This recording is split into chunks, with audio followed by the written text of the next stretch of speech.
Okie dokie. So it's Easter. I will preemptively say Happy Easter to everybody on Twitch. Happy belated Easter to everybody on YouTube who's watching this. We have a bigger party than I thought we would today, so that's sweet. And we're back for another episode of Heralds of Dawn, our Final Fantasy D20 Gestalt. Futury, not cyber, diesel punk is the word for what this is. And I don't really see how any of that's fighting the man. And there's a whole train of thought on why the X-punk subgenre is horribly named, in my opinion. But that's not what we are here to talk about today. To look at the obs. Ross is not here today. Ross is horrible, but I'm going to get everybody's names right, and I'm not going to say their names by what I see on OBS. Jason and Nick and Josh and Spell, basically, and Idaho and Tiki, thank you guys for your support. I guess Ross, thanks for your support too. My future editor, it looks like. I haven't watched the video yet, but it's there. And we're just going to basically dive right into it. We're going to take it as we see them running down the line on OBS, so you can put a voice to a token. If you, again, could introduce your race, what you're playing, and then get that in-character reflection for the things that went down in our short session last time for that hero point. We begin with Nigel Greysmoke. Greetings. Nigel is an Albed engineer thief. And basically in last session, after we got to our new location, met up with Tiki, figured out there is a really ugly cat that apparently speaks every so often, unless the lady who has him is not just really good at ventriloquism. And other than that, I'm sitting in a bar trying to figure out how to contact the local government to let them know what happened at Oasis City, because if they have any concerns in that area, I would be more than happy to kill multiple people there. Classic Jason character. Smart man, kill everyone in the world. I guess that's not... The second part's a little new, I'll say. In any case, take that hero point, and we will skip over Ross. Ross doesn't get a hero point. He gets to go pop wheelies for 3 hours, I guess. Congratulations for him. Yes, it's the man who doesn't know how to get the mic away from his nose. Or we could call her Brienne. Nick, who are you? What are you playing? In-character reflection for that hero point. Okay, well, first of all, I'll try to have better mic You're good, man. conduct with that. I just kind of... I had a player before, back in the day, and he would, I'm pretty sure this dude was just straight up eating his microphone, because when he would laugh, it would sound like my house was falling down. It was terrifying. In any case. Well, I'm playing as Brienne Rothschild, or by her other vigilante alias, Phantasma, with her sidekick, the talking cat named Jareth. She is a dancer illusionist gestalted character. There's been a lot of... I'm trying to find the words here. After the traumatizing stuff that's happened to her in the past few days, she's come to this world trying to keep a low profile, but thanks to the antics of her talking cat, she's been roped up in with a couple of people that seem probably just as strange as she is. So she might be willing to open up a bit more as we move on to get to know each other a bit better. Getting to know you. All right, fair enough. Take that hero point as we pass to... If I ever play a character in FFD20, I think I'm playing this class, because when you get to re-roll any dice roll, not any D20 roll, that's dumb, is what that is. And y'all have heard me complain about how much witches need stitches. I don't know what rhymes with gambler to make it out that you should target the gamblers. But the gambler is also good, and we pass to our lizard wizard, Mr. Josh King. Yeah, I can't think one either that's super rhymey, but Yes, I'm playing a Gestalt Black Mage / Card Shark Gambler that's a Banga. So that's why he's called the Lizard Wizard, or LW for short. Excuse me. And in character reflection, he is, on the one hand, he's super happy because he got really lucky in a game of Triple Triad. On the other hand, he's kind of not eager to have a super heated debate about the intricacies of Triple Triad again. Basically, I was talking about, like, I'm not too, while I was very happy to win a game of Triple Triad, I don't necessarily want to discuss, again, the super intricacies of Triad or the merits or not so good things about signing off expensive cards for kids. Like, they're my cards, and yeah, whatever comes next, I'm ready for it, because I'm super in good mood right now, because yay luck. Because yay luck, yeah, that's your whole class. Yay luck constantly wins at everything. Take that hero point, and we go to the. I won't call him the heal bot. Don't you call him the heal bot? I'm sure there's more in the white mage's bag of tricks. Oh, Soul, Golden Soul, who does not truck with Jin. Somebody make a Golden Sun RPG. That game was really good. Hello. Gin problem? Spirits? Poltergeist in the pantry? Better call Saul. I ain't afraid of no ghosts. I am a healer and an exorcist cleric, and if it goes bump in the night, I'll thump it in the head. I think that was so good it deserves 2 hero points. It was pretty good. That was really awesome. I was muted, but I was laughing that entire time. I have to ask you, white mage isn't also a the measuring warrior. Stick has just changed. You're looking at it, to quote Kevin Nash. Fair enough.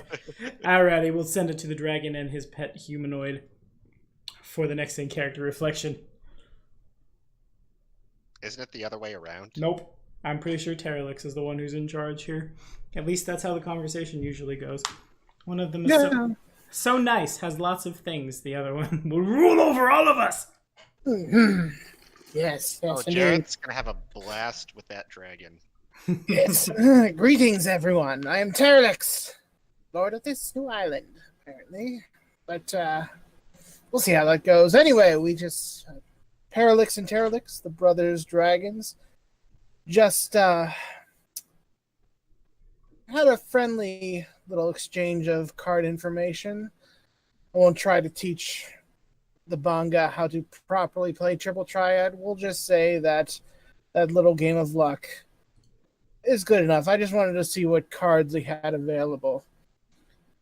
Sure, he doesn't really have the mental capacity to properly learn the game. Oof. But I won't hold that against him. He has his place. As I recall, didn't he beat you in that game? Yeah, we'll let him think that. Yeah. Also, intelligence score of 18. Black mage flexes. Stop interrupting his in-character reflection. I mean, it's Stop funny. Insulting me. Hero point is good. Tiki, take us home. Children, be nice. Because it's funny. That's why.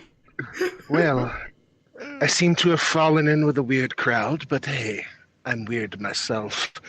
But this does represent a opportunity. If I can show them my worth with, little trinkets and things made up in a few minutes or maybe an hour or two, I can prove to them that I can make things on demand. Things they haven't asked for at the moment, but maybe I can rack in a little coin. But amongst all of my new companions, I find it rather strange. Some of them are very, very strange. I rather like the Albed I've met, but that's rather straightforward. Then there's a weird dragon thing. I wonder if they shed, because those scales would be nice. So many things I could make with those. Well, I guess this is a land of opportunity. And it's time to stop hiding. I don't like this company that came to me last time that I was, or well, the people that I was fleeing from. I don't like fleeing. I think it's time to turn the tables. Oh, good. Spinning tables everywhere. I take that hero point, and we will pick up. We'll pick up directly from where we left off last session. Can I make one comment before you do that? Sure. That dude, the way his voice is, I feel like he's entrapped in a book and we need to go find his pages. It very much sounds like some, like, find the blue pages. That takes me back. Find the blue pages. Rough. Yeah, it sounds like one of the characters from Myst. Why are you commenting on my inner monologue? It's creepy. Stay out of my head. Yeah. And as for Lizard Wizard, he's just gonna pull his pipe out of one of his bags and just take a little puff of tobacco in quiet satisfaction. Fair enough. Might lean back in his chair slightly.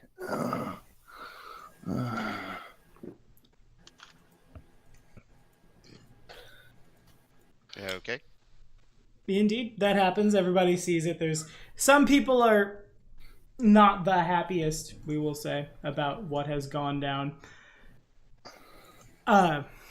There's obviously a lot of Gil has changed hands back and forth. And there were a lot of people betting on the guy with the cute little dragon thing on his shoulder. Mostly because, like, it's big and it makes, well, it's not big, but it makes a lot of big noises and it draws a lot of attention. Also, the briefcase kind of helps sell the, like, I'm really good and this is a really good collection kind of thing. But that crowd begins to kind of, like, peter out. More food and alcohol is passed around as people, like, sit down and Flapjack throws a biscuit at somebody. You guys also notice that there are... the place is pretty packed, but every, like, third or fourth humanoid individual, their eyes are kind of, like, blank, staring off into space. Almost as if they're not fully, like, conscious or present in the moment. Do they look intoxicated? Not particularly. Perception check to examine the dead-eyed people. As you get a closer look, you can't hear it because it's really loud in here and they're whispering, but they're clearly, like, their mouths are moving as if they were talking to somebody. No, so like this, they're using the sphere that they lined up with. That would seem to track, yeah. Some of them, like, you see people, like, think to them, or not think to themselves, but, like, side conversations about, I miss so-and-so, and then they'll start, like, they'll turn off and then kind of zone out, and then they'll start whispering, and you also see people kind of, like, seamlessly break out of this and then go back to having conversations with other people or eating.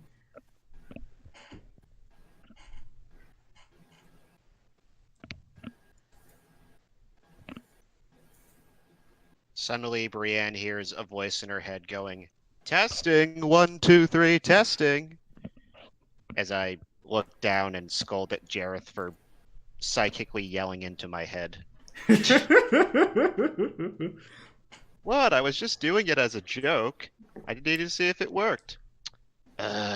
Stupid cat. And if he says that out loud, everybody who's around Brienne sees that happen. Which I think is the whole party except Nigel, who is Aragorning in the corner. Like, he would, the last bit where he said he was just seeing if it worked, he would probably say out loud. Gotcha. Tikisri walks over. I'll, raise a cup of Albed tea to him. It's interesting in here. How did the game go?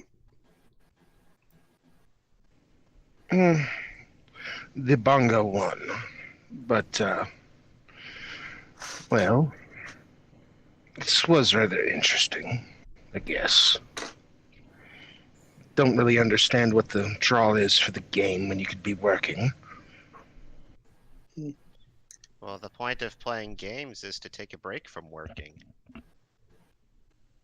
How are you hearing my conversation from across the room? Well, clearly she followed you. Sorry, Yeah. I forgot that you guys were on the other side of the room. Uh, I will yeah, redact my last statement. I had found a nice place where I could keep myself in the corner. So people can't get behind me. I'm feeling a little bit jumpy and unhappy.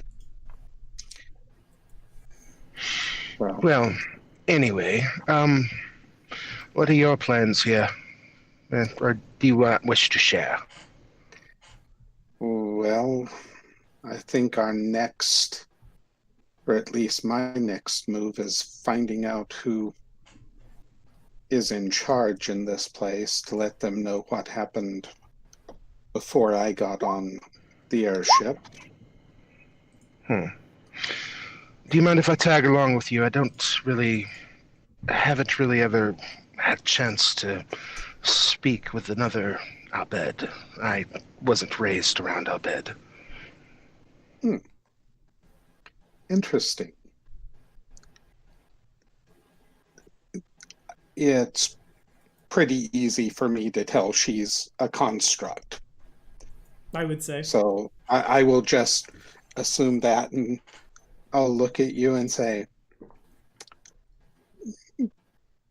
you seem more construct than Albed, but Well, with the way things have been going, I see no reason why to doubt you. about 30 years ago, I was in an explosion. My automaton my Shendroid friend was destroyed.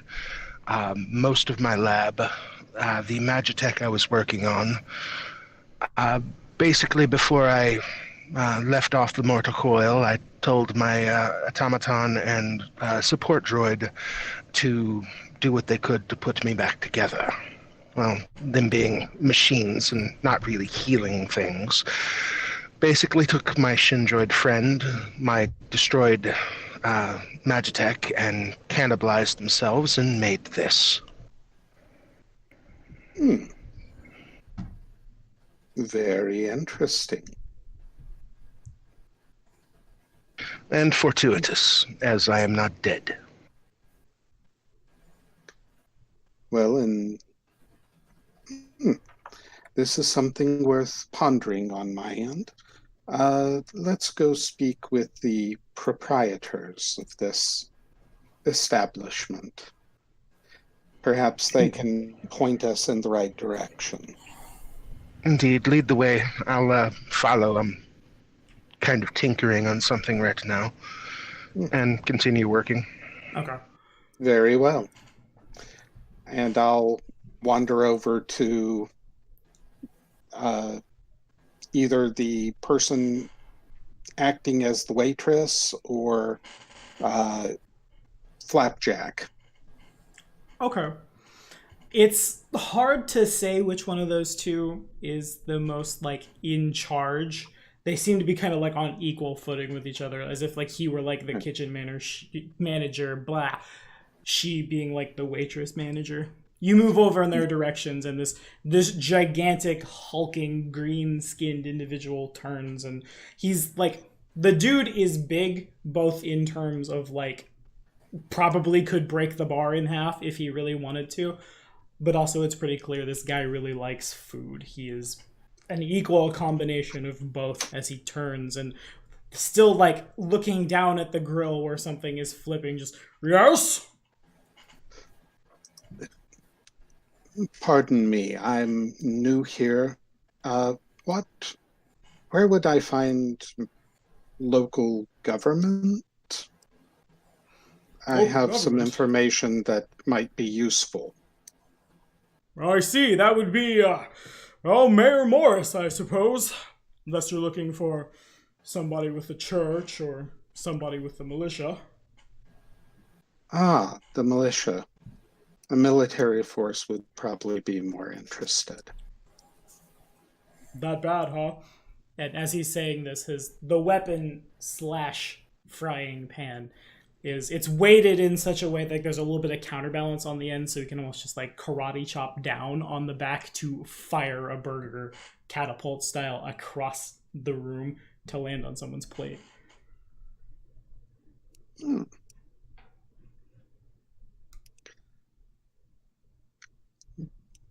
Well, that doesn't begin to describe it. But if you would please, where may I find them? Well, he's right over there. And he turns and like this big, gigantic, like bicep bigger than your head, but also like big, like it's hard to say how much of that is fat and how much of it is muscle. It's just enormous. And he points across the way at a upper middle-aged human man sitting not unlike how you were, just kind of like off in a corner somewhere, whereas they wouldn't be seen. He's just kind of calmly like smoking and has a beer. I'll say, well, thank you. And thank you for the tea. It's wonderful. And I'll add the last in the language of the Q. Okay. Hey, he's a cook. He looks like he loves to eat. He might just know it. I feel like if this character had existed in FFD20, he would know the language of the gourmand. Yeah, that's fair. Yeah. Okay, sure. He nods and he repeats just like, oh, yes, of course. Anytime, my friend. Back in queue. Yeah. And I will walk over to the person he indicated as with the militia. Okay. And I guess Takisri follows. Yeah, basically just following while I work. Makes sense. Just kind of like, oh, they're moving. Do. Tinker on a thing. Do. Okay, so the man sees you guys approach from a couple tables away, mostly because there's kind of like a couple table berth around this dude where people aren't super comfortable partying around him, that kind of thing. He looks up and you can see that like now that he's turned to you, he's missing his left eye. There's a patch running across it, and like to form almost an X pattern, the line of the eye patch cuts across his nose, and then the other way there's a scar. He looks up at you two. Well, what do you want? The proprietor says that you are with the militia? With the militia? I run the militia, such as it is. Well, then I have some information you may wish to know. He looks up and says nothing. May I sit? And I'll... Because I don't necessarily feel comfortable with my back to everything, and while the construct Al bed seems okay, I'm not in the most trusting mood anyway. Makes sense. About that time, a little torch pops out of my arm, and I start working on it with the torch. Terrifying, but all right. Just whoop, fire. You asked to sit, and he nods. Yeah.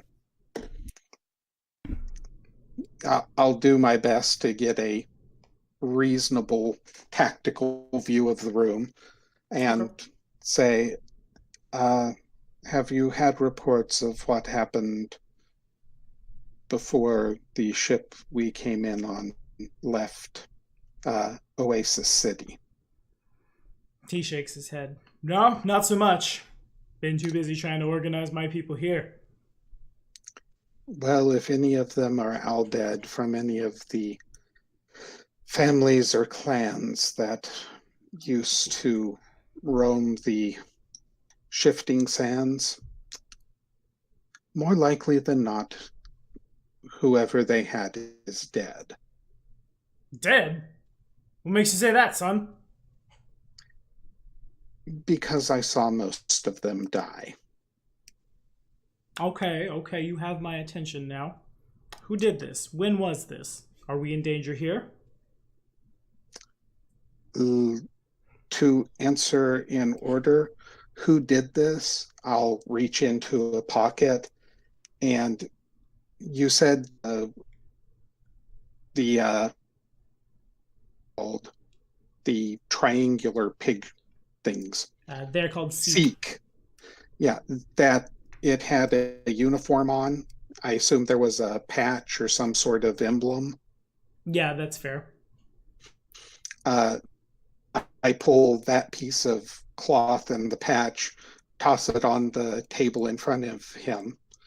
You know, it's not quick movement, it's very deliberate. You know, as to who did it, these people. As to when, I'll give him the date. You know, and as for whether this place is in danger, I have no idea, but I would assume. Okay, the man takes the thing you have passed him and looks at it. He kind of squints at it a little with his one good eye. Can't say I've ever seen this before, but all right, fair enough. If we're in danger, I'll get what we have together. Thank you for letting me know. What was your name again? Nigel Greysmoke. I see. And he stands up. Is Nigel wearing his fatigues right now? I forget. He pretty much lives in fatigues. Okay. So unless it was pretty clear and obvious, he would have his he would have a holster. It might be empty, but he would have a short sword on one side. Makes sense. Okay. So the Hume stands up, extends his hand. Just, I'm sorry, I guess I didn't pay that much attention to you, son. You clearly are exactly what we're looking for. My name is William Rogers. And he holds out his hand, which also is like, there's a black glove covering most of it, but there's a little bit of like where glove meets leather jacket. You can see a bit of his like from wrist to like an inch and a half of his forearm where something has bitten. There are teeth marks like running up almost tattoo like across his wrist. Pleasure to make your acquaintance. Yes, Will Rogers, otherwise known as Nick Fury. Indeed. Wait, is he related to Steve? That's a Marvel spoiler! Get out of here! I will shake his hand. I will glance over at Tikisri, but I'll leave it up to her to introduce herself. And if she doesn't want, I assume she'll just continue working on whatever she's making. Putting away the trinket, seeing as it doesn't have to be all, continuous 8 hours work. Extending my own hand while one of her eyes zooms in, so it literally comes further out of her skull to examine the scar marks. She holds out her hand. To kiss through the artificer, maker of fine weaponry and other destructive things. At your service. Rogers takes it. It's kind of hesitant at first because he's seen the torch come out of your hand, and he's a little like, I don't want to get my hand burned. But takes it, shakes. Nice to make your acquaintance. Well, if you two would be interested in joining the militia, we're a little short-handed these days. We've got enough people to defend the Dawn, but, well, that's all we have. It's up to you, Nigel. The people who wore that are responsible for the death of a great many of my people. They played both sides of a conflict against each other. They provided weapons to both, and then carpet bombed all in the battle. That's just bad for business. Rogers spits. There's an obvious look of disgust on his face. Bad for business. It's bad for their continued chances at survival. Agreed. However, I understand the selling to both sides part. I don't have issue with that. It's destroying them afterwards. Completely bad for business. You don't get rid of customers. They didn't sell. They gave. As far as I know. Gave? Who gives weaponry away? Blasphemy. It's about that time you would actually see that on both of her wrists and in the metal around her collarbone, she has the holy symbol of MacLeod the Traitor and Fenrir carved into the metal. Makes sense. Yep. Okay, so as this conversation is going on, what is the rest of the squad? I see the I would like to say something notification in Discord from Spellcraft, who we haven't really heard a lot of since we got here. It did not seem like it would be a good time to mention, but Saul also has his reasons for wanting to find the militia commander and would have tagged along. Okay. Microphone discipline in a group this large is very important. Indeed. Okay, so Saul makes his way over. Rogers looks up, looks at Nigel, looks at Takisri. Friend of yours? I think I know a medic when I see one, magical or otherwise. I have yet to meet him, actually. Same, but I remember he was on the ship.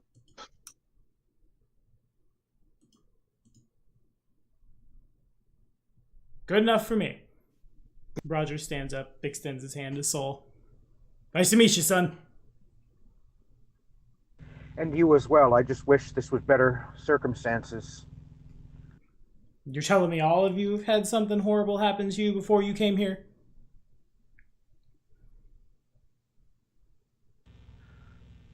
Who can guess at the will of the primals? This doesn't seem like it's going to be a pleasant few years for certain. And why honestly. And as to your question, whether I had something horrible happen to me, no, not really horrible to me, but the town that I was staying with was basically purchased, and the construct people that were living there were, shall we say, rounded up and taken away. And then a company asked me to basically come here and provide them with information on how to get here. So I do not think I'll be doing so. It's bad for business. Bad for us, too. Eddard's Dawn is supposed to be a place where people can start over. Live free. Do what you want. Take care of yourself. We don't need some corporate something showing up here.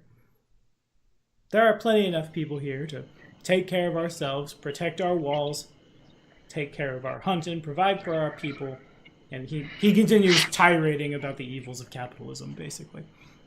I can't remember whether or not the guy who propositioned me gave me a business card, but I'd, if he did, I'd give him the commander the copy of the business card.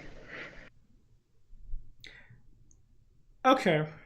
I don't think there was a business card involved. It was more of a, like, don't call us, we'll be in contact with you sort of thing. All right, did they tell me what company they were working for? Yeah, the company is called Materiacore. Yeah, I'd pass that information along. He nods thoughtfully. Looks over in Soul's direction. Well, can you top it? We've got, on the one hand, we've got corporate greed rounding up people. On the other hand, we've got corporate greed blowing up people. Soul-sucking ghouls of a different variety, I'm afraid. His eyebrows go up. The more literal sort.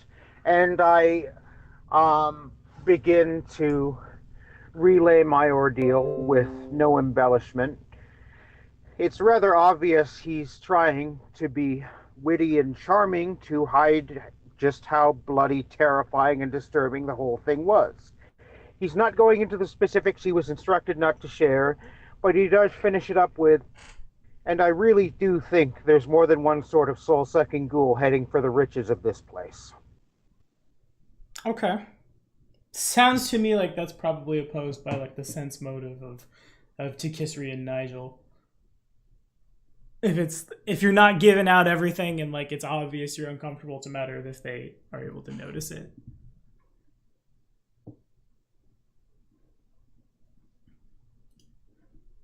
I will say it's not an active bluff, so it's probably just my charisma modifier plus 10. Okay, fair enough. What's your charisma modifier? You know, I was focusing so hard on everything else, I forgot. 1 second. While he's doing that, Brienne and her cat, I suppose. If speak with the others means also speak with Rogers and the group that is assembling, Brienne comes up alongside. Yeah, I just might do that. I'll just hang out behind the crowd, listen to what everyone else is saying at first, though. Okay, makes sense.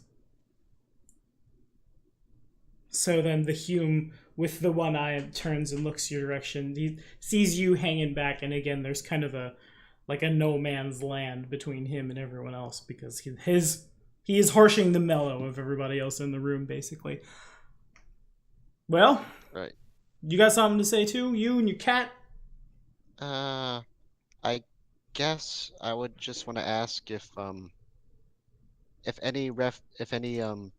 lot of people from Sargon have been coming into here as of recently. I'm not sure I know where that is. Is that where you're from? Sargon? Meridia City? No idea. Oh. I see. Can I sense motive him, actually? Yeah, sure. I'm just not sure how aware people are yet of the whole magician holocaust that essentially just happened where my character's from. Fair enough. So with the 19 and 15 from Tikisri and Nigel's probably enough to sniff out that Soul's like not doing the best.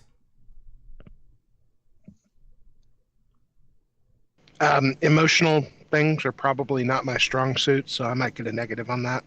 Okay, that makes sense.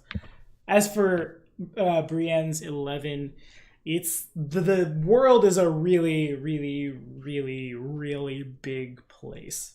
There are several continents that have yet to be explored. So if he says he doesn't know where you're from, it stands to reason he could be telling the truth. Oh, well, that's fine, I suppose. That's a shame. And I kind of just scuttle back into the background. Okay. With a sense motive check, anyone would tell that I'm also very, not in a great mood.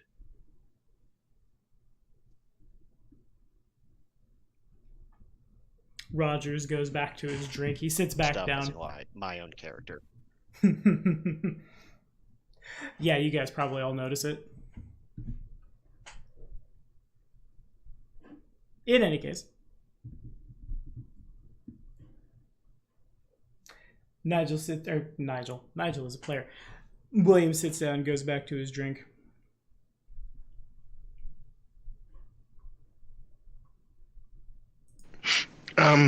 Seeing as it's not actual magic item creation, and I'm taking a break from that currently, just out of idleness, I would start running repair and what do you call it? Masterwork maintenance on most anything that's around me. It's just idle. I didn't tend to do it when I'm not paying attention to what I'm doing. Makes sense. Just idly polishing the tables. William. And improving them. And making them better tables in the process. Polishing them with super snake oil. Anyway, William notices that both Soul and Brienne are not quite all there, and just kind of like he stops and looks at both of you for a couple seconds with that like knowing like you're not saying everything, and I am aware of that kind of look, but then just kind of like turns back in the direction of Nigel and just, well, sounds like all of you have come from some really bad places. Hopefully you can find a fresh start here.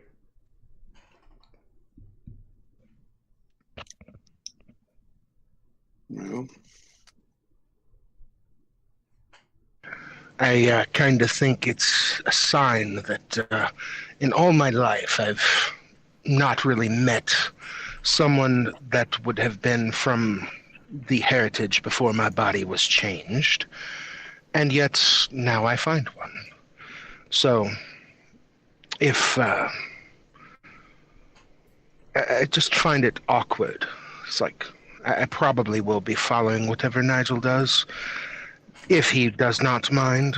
As one, I would like to learn some of my own heritage, and two, I just, for some reason, see it as basically a sign. And she runs her fingertip over the engravings at her collarbone. Okay. I would also like to point out that Fenrir is both artifice and traveling, and for his domains. So yeah. Makes sense. Okay.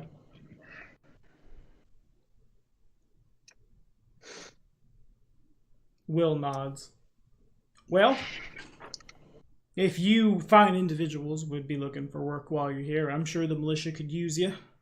We haven't really explored too far out past where the city is. We don't really know what's out there.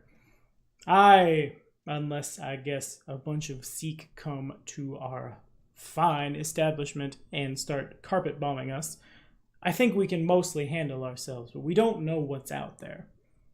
I know the mayor has set a pretty fine reward out for anyone who can bring out more information. I've done some exploration work in the past. I don't know about exploration, but infiltration's not really that hard for me either. She'd activate her active camo. Okay. There's a momentary smile that flits across Nigel's face. Rogers has it as well. Turn it back off. Now that is impressive. I've seen people do that with magic. I've seen people build, he begins, like, with one hand, I can't snap, or you would hear me snapping. I'm so broken. With one hand, he snaps with his other hand, drumming on the table. Automatons, yes, that's the one that could generate invisibility fields. Never have I ever seen that from, well, I'm sorry, Nigel, was it? Nigel, is this your automaton? The four-wheeled outside, and through the mental link, I order it to cloak. Okay. A couple of people walking past jump as this happens. Rogers turns to you and nods. You mean the one that was there? A fair point. Okay. I understand. I Uncloak before someone hurts themselves. I at one point had automatons of my own. I technically still do, tapping my metal skin. Fair enough, fair enough. Okay. Well, I'll tell you what. I need to be getting to bed. Come find me in the morning, and I think we can set up some kind of arrangement. You clearly are very skilled individuals. And I know I should look over any artifacts you find just in case. We wouldn't want to trigger any curses or anything of that sort. That's a fair point. We don't know what's out there, and there could definitely be some cursed something or others. The place is clearly magical, what with it being a floating continent. But come find me in the morning. And he stands up, begins making his way to the door. People give him a really wide berth as he begins making his way kind of basically across the room and then turn. Everyone gives him a couple of feet Well, Nigel, we seem to have been offered a job. Do you think we might look around at the people that came off the boat with us? A few of them looked like they might have. No, they might have been looking for things to do. And then I'd glance over to the medic. There's a medic there. Yes. I mean, Yes. it's not uncommon for people to come off of transit and wish to basically make groups to make things easier for themselves. We seem to have people around. We could ask. We are standing right here, you know. As long as you leave the technology to you, then I think we'll be fine. I have trouble with my radio sometimes. I could fix that for you. I'd like to see you try. It was possessed, and I had to leave it in several pieces. I didn't think to bring them with me. Well, if we do group up, I'll make you another. So, Miss and your fine cat, do you have any interest in adventure? Well, to be frank, it doesn't seem like there's anything else for me to do. I suppose I could tag along with you guys.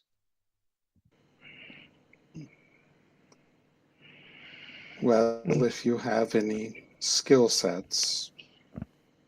Oh, I do. Jared kind of rolls his eyes as I'm trying to find the words, and I'll say, she's a skilled illusionist and she knows martial arts. She could probably kick most of your guys' butts, but actually, maybe except for the metal lady. She might break her toes. You, Banga! I assume she can only be meaning the lizard wizard. Yeah. He'll take the pipe out of his mouth and tap some of the ashes out of it. Say, yeah, what you need there? You have anything you're doing around here? Would you like to accompany us?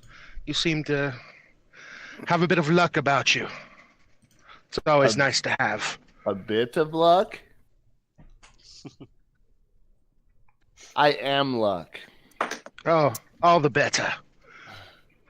He does indeed seem rather lucky, doesn't he? And as, LW is looking this way, he fails to notice. Dressed in a similar fashion to, himself, in and of the fact that her hat also is considerably pointy. A woman with short red hair in, a very, neatly pressed business suit, and then, the 1940s fedora that has Black Mage tatted up, sits down across the table from him and, can I give it a try? I haven't played Triple Triad in a very long time, but I used to be pretty good.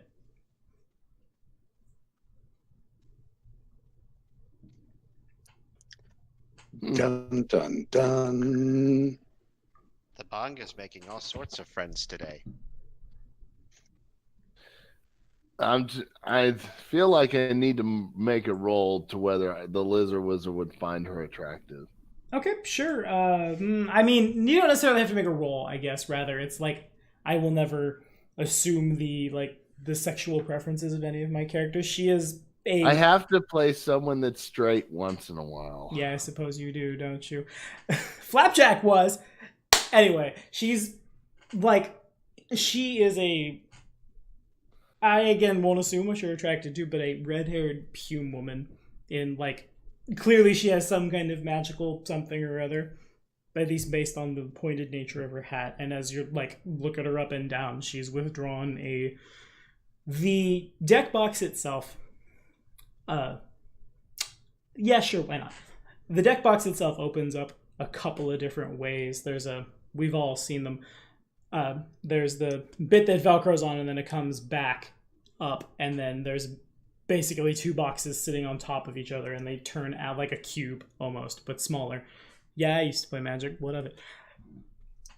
she turns it. As that happens, there's a swirling nexus of bluish, blackish energy that basically just materializes, and she sticks her hand in what must be some kind of bag of holding style thing to withdraw the sleeves seem to catch the light and reflect it back in every different direction as if they were made of like solid crystal. She begins pile shuffling.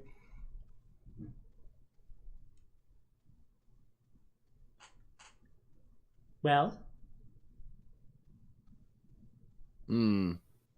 Sense motive. Okay, sure. I think I need to do that. Parallax is going to watch closely, drooling over the cards. Yeah, they're very shiny. And the luckiest man in the world. Okay, so this woman is either really, really good at what she does, and she spent a lot of money on her collection because her collection is very expensive, and so she would like to protect them, or she doesn't know how to spend her money. One or the other. You're leaning pretty hard towards the former. You also notice that as she goes to shuffle, when her together, her pointer and bird finger, when they go across a card, there's the faintest spark, which the lizard wizard would recognize as another card shark. If she wanted to, she could make these explode. But as it stands, she's probably just very good at what she does, has a very interesting deck of cards, and is probably just as lucky as you.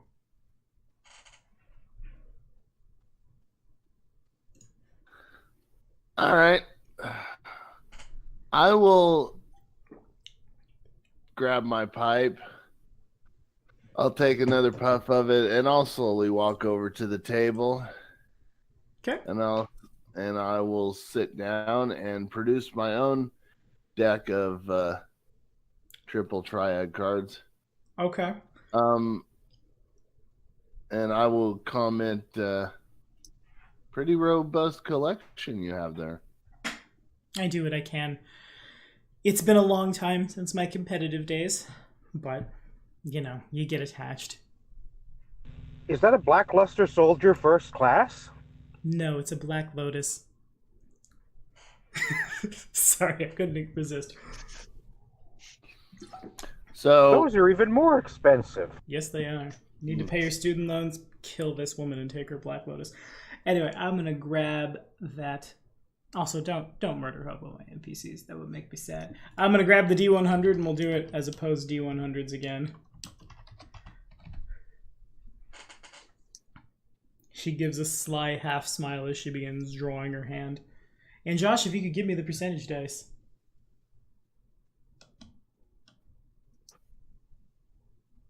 Okay.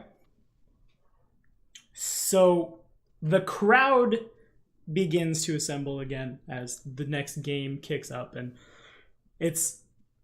you begin, and everyone hears this, the general cry of 5 gil on the mayor. No, I got 10 gil on the newcomer. Look at him. Look at that tail. He can, then talking of how he's going to use the prehensile tail to cheat, and everybody's pretty deep in their cups at this point, and the match is just blow for blow. Again, I don't really remember how Triple Triad works, but it's a very close, very knockdown, drag out in Magic terms, a mid-range deck versus a mid-range deck, and everyone keeps drawing answers for threats. The game goes really, really, really, really, really, really long, and no one is really able to get a leg up until the very last end, where the Lizard Wizard top decks. What does the Lizard Wizard top deck? Oh, by the way, this is appropriate for the guy that plays Golgari mid-range and standard. That's fair. Mid-range decks are my favorite. Unless I'm just trying to play crazy mono red. Anyway. Crater Hoof Behemoth. Yeah, I mean, I rank up in Arena with Izzet Drakes, but my backup is Golgari mid-range, because the way the championships went, you had 2 decks you brought. So that makes sense. Okay, cool. So, yeah, sure, why not? The Lizard Wizard draws it kind of looks like a dinosaur. It kind of looks like a giant frog. Its artwork it's bigger than the pine trees around it as it seemingly steps forward, crushing them down. The footprints of today are the lakes of tomorrow is kind of that was one of my favorite Magic cards. I like green a lot. And that's the card that he needed to draw to win, and he plays it. And the woman scoops in response to seeing lethal, I suppose. Extends her hand. That was well played. Thank you so much for the game. My name is Mayor Gail Morris. Welcome to my city. My name is the Lizard Wizard. Thank you for having me. Come up with that one yourself, did you? Well, yes, I've like in many things in life, I choose to wear what people would use against me as a badge of honor, so it doesn't hurt me. But for a fine game between two equal opponents, may I offer you a drink? She gives the very, the sly, roguish half smile. I mean, I'm pretty sure Flapjack would let me drink for free, but sure. So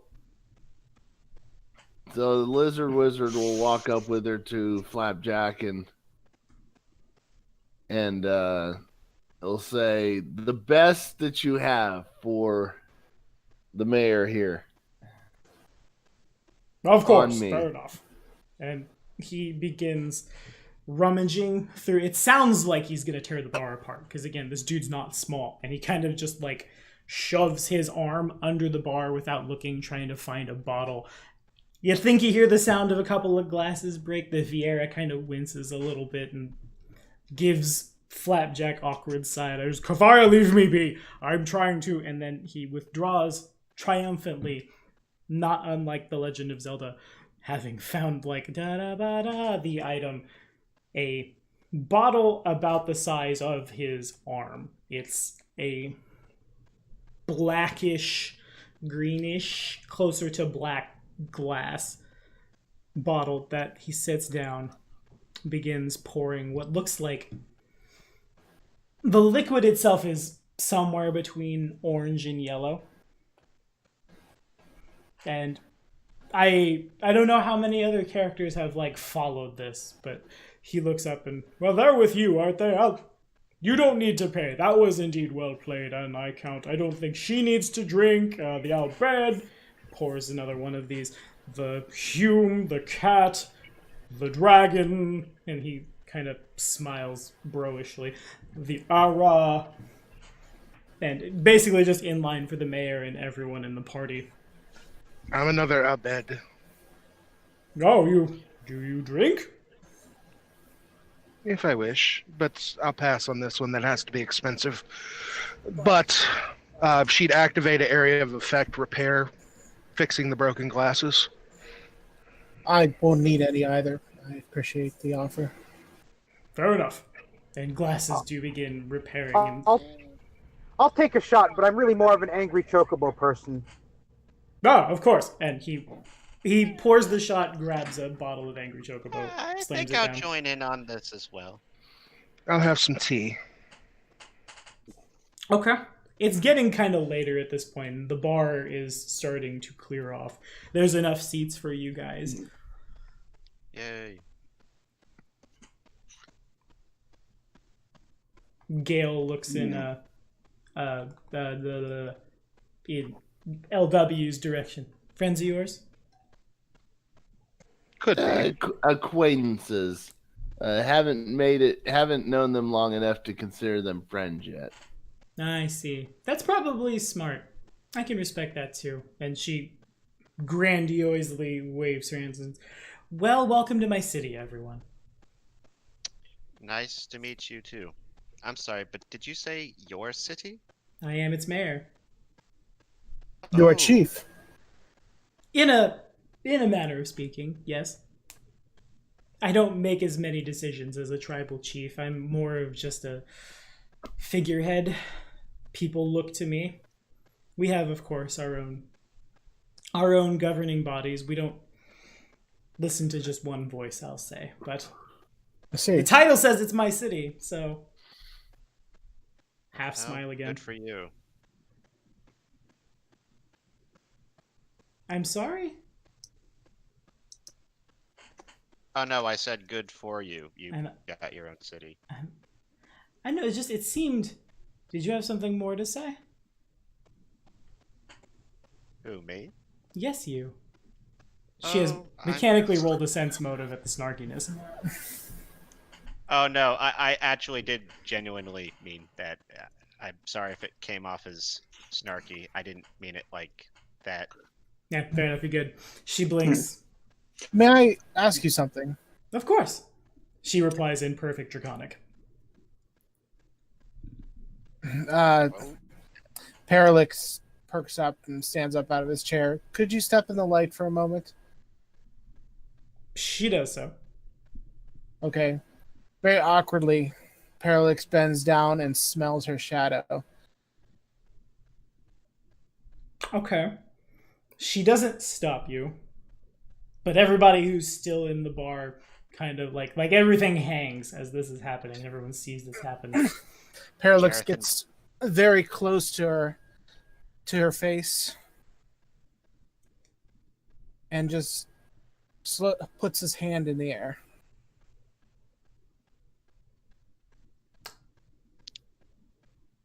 Both Brienne and Jareth cock a collective eyebrow at this.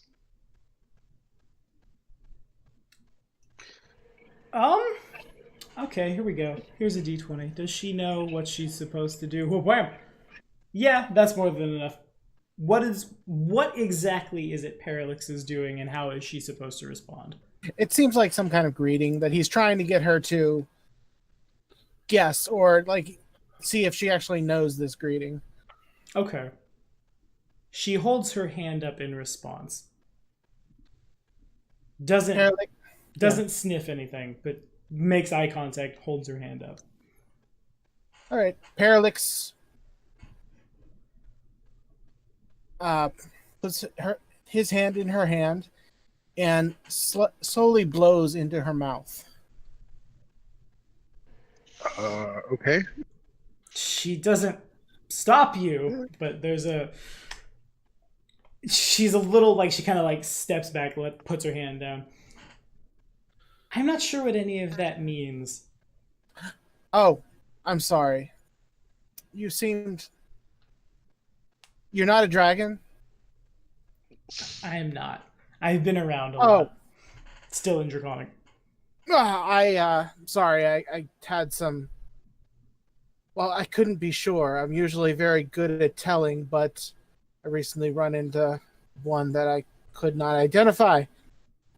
But if you don't know the handshake, I guess you're not... Well, let's do it your way. He holds out his hand to shake her hand. She takes it. It's a pleasure to meet you, Chief. I'm Parallax, and those are some beautiful cards you have there. Thank you. I've been at it a while, I'll say. And she returns the handshake. It's about this time Takisri just starts to laugh, so much that her voice starts to digitize while she's laughing. Laughs so hard her internet connection deteriorates. Okay, fair enough. Jared would be snickering, but then would be slightly scared of the digitalized laughter that's emanating from the metal lady. The mayor turns in the direction of Takisri and like kind of to take both Jared and Takisri in her line of sight. Is something funny? I suppose I'm being very awkward. I tend to do that. So how did you make this town of yours? Well, that's a long story. I didn't make it so much as inherited it. And don't worry about being awkward. There are people from all over here. Trust me. You are the farthest thing from awkward, Parallax. Awkward? No, you are not awkward. Just look at me. I can barely bring my head out of my work to be able to socialize. I am awkward. But that was hilarious. She has a point. I was elected, about a year ago. Give or take. Time is funny here. You'll see. This place was discovered by, I assume you all have seen the statue in the center of town. And you guys all definitely have. It's the most, like, dominating thing on the horizon anywhere in Eddard's Dawn. When Eddard and his group came through, they built this city from scratch as a place where people could start over. Unfortunately, it cost most of them their lives, but we're still here. And so too is their city.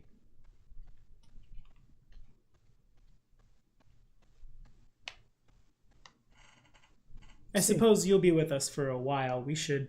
Pretty much everyone else has gone through, got their living arrangements set up. I imagine Rogers has already given the fourth degree to, and she broadly waves in Nigel's direction. If you'll be staying here long, we'll need to figure out what we need to do about accommodations for you. Will you all be staying together? Are you looking for homes, apartments? I don't know. I'm not exactly sure why I'm here. I've just been wondering. But,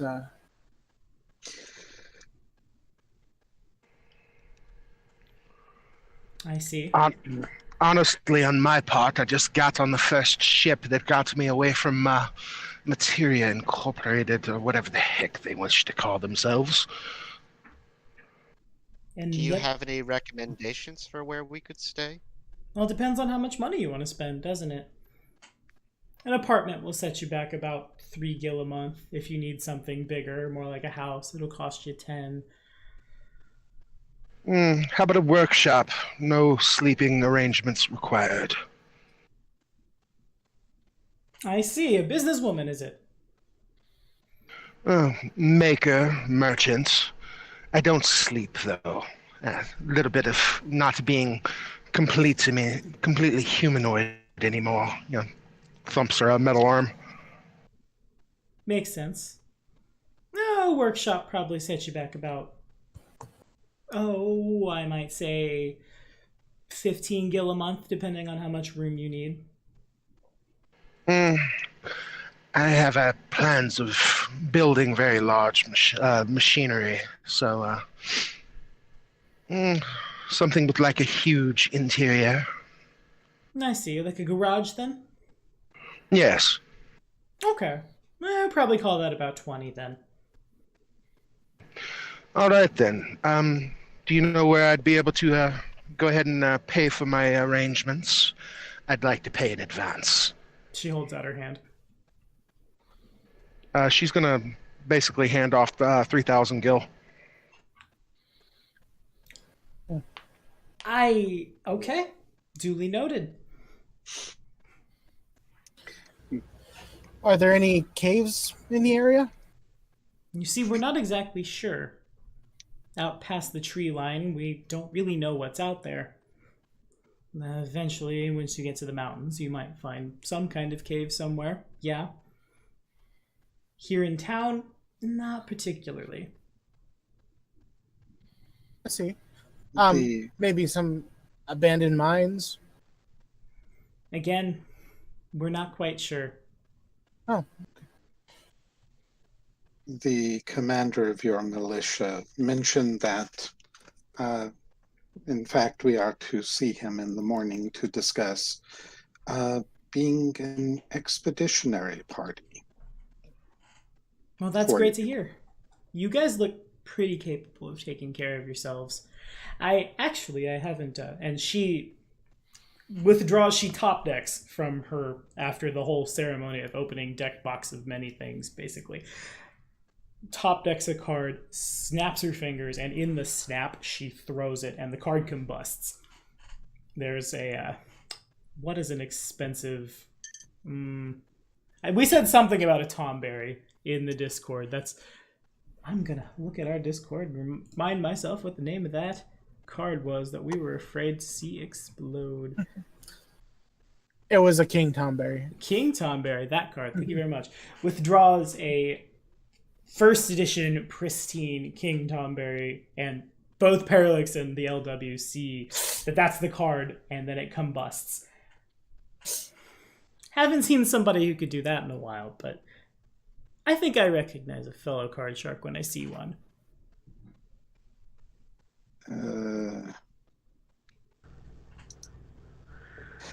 Okay, this, I probably have not seen a card sharp do this. So there's what I would have ended up doing was drawing my switchblade, and it's on a spring-loaded sheath up my sleeve. Okay. So it's pop, click, suddenly there's a knife. Makes sense. She sees it out of like the corner of her eye and just, I'm sorry. I didn't mean to startle you. And she snaps her fingers again, and the combusted ashen remains of I guess the sleeve probably comes off pretty well given what it's made of. Over the course of like about a minute, the card rebuilds itself into like brand new out of the pack once again. She picks it back up and puts it away. I didn't mean to startle you. You've clearly been through a lot, haven't you? More than most, less than some. My apologies. I fold the knife and put it back. Saul's reaction is a bit more subdued. It's simply throwing a Hilara around. No, a Hilaga, because it's the highest level he can manifest. Fair enough. Quickly just heals everyone. All the aches and pains are gone. That, like, somebody slept on the couch last night and their shoulder's a little out of... Well, you didn't. You slept on a boat last night. And it's not the most comfortable of beds, but everyone's backs feel a little better. See, dang it.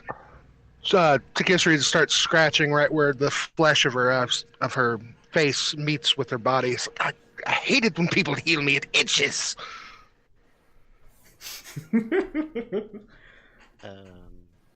Yes?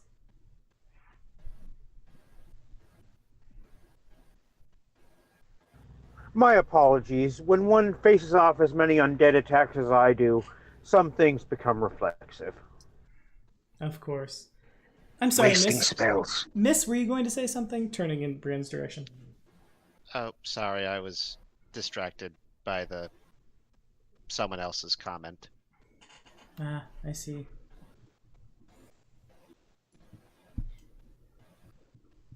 Well, in any case, we see you're buying... You don't need to sleep. You'll have a workshop. We don't have any caves, unfortunately. The rest of you? Are we sleeping on the streets tonight? I gave you plenty enough for months' worth. Just give them all 3 months' worth of whatever they wish. All right, duly noted. How I just need a small house with Jacobo stable. I can't keep them in their extraplanar paradise all the time. They need interaction and fresh air.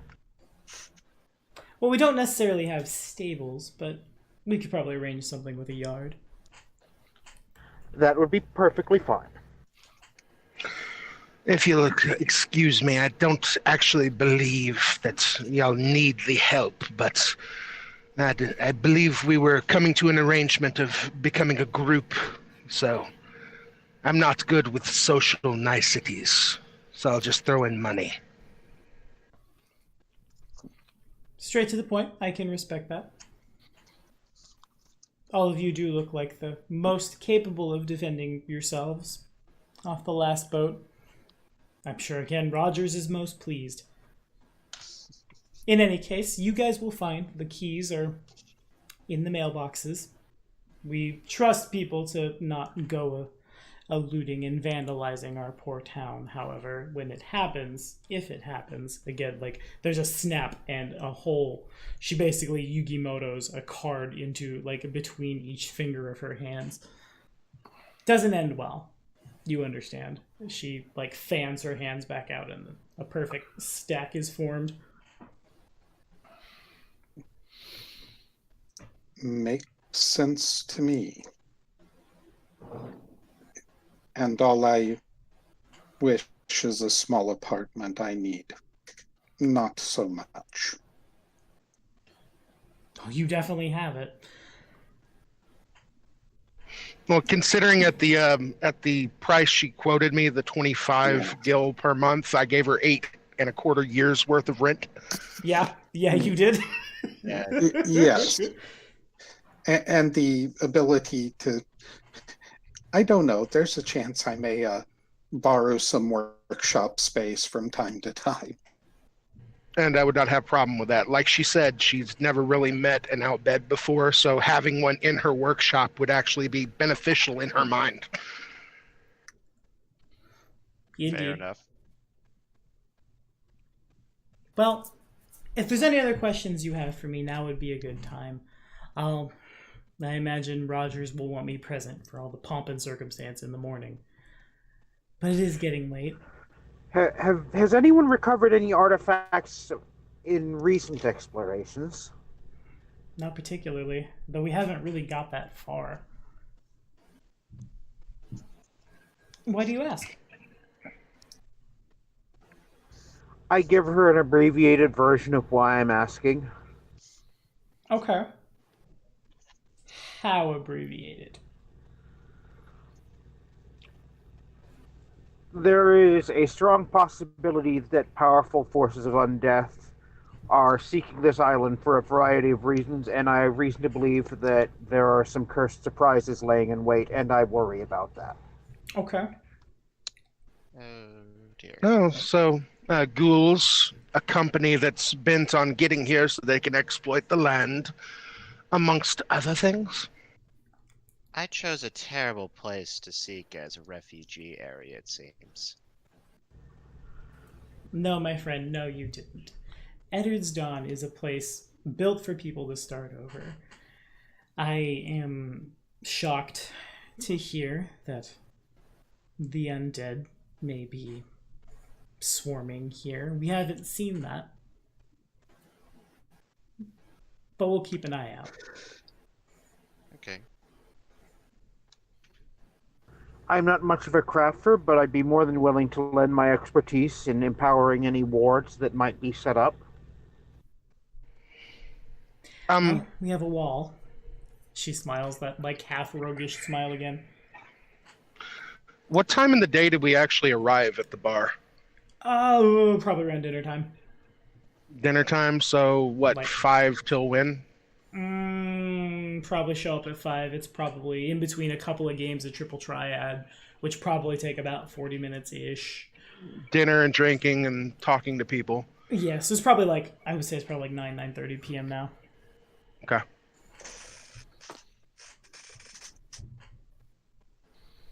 Looking down to what's her name? The Phantasma and her cat. Yeah. By tomorrow morning, I should have something so your cat doesn't have to wear that horrid sweater. Oh, that's very kind of you, Am. And Jared is just sighing with relief. I have been He's told scrubbing at that I have been told in previous dealings that providing samples of your work is a good way to get repeat business. So, here's your sample, cat. Are you handing him off the collar right now? No, it's like I said, in the morning. Oh, okay. And I suppose since we're doing good turns for each other, I may as well chip in kind, and I cast Endure Elements on the poor cat. Is Jareth anyone- Go ahead. is suddenly very more uncomfortable than usual in the sweater, and he peels it off of his body, no longer having to deal with the cold. Oh my gosh! Finally, thanks a lot. And this Well- might help with the itching problem. No, seeing as we all have. Sorry. A casting of Cure 1 should easily deal with any lingering itches, scratches, aches, and pains. Awesome. Thanks. Hey, Very- Bree, why can't you do any of that? You know why I can't do that. Now shush. Just be thank you, though, the both of you. Really. Whenever the cat glances in my direction, I'll just kind of cock an eyebrow and say, Perhaps the sweater is good. Oh, believe me, I know how fussy and irritable cats can be when they're uncomfortable. That they are. Indeed. So we all have a date in the morning. Should we adjourn to whichever places we find to rest, or in my case, work? Also, do any of you have any requests? Like I said, I don't sleep. It would give me something to work on. I'd like a date with the mayor, but I don't think that's something you can work on. I make things. I don't set up people. Ask her yourself. She's right there. She indeed is. Just like you say that, and that roguish smile crosses her again. Just, that was incredibly brave of you. Okay, sure. Tomorrow night. Lizard Wizard. Behind the bar, Flapjack is just like flabbergasted. If Lizard Wizard could grin anymore, it would probably, the grin would extend off his face into some plane of existence somewhere. The plane of smiles. All right, of well, eternal love the and lucky one happiness. is also rather bold. But I will not be calling you Lizard Wizard. How about I abbreviate that? You are LW.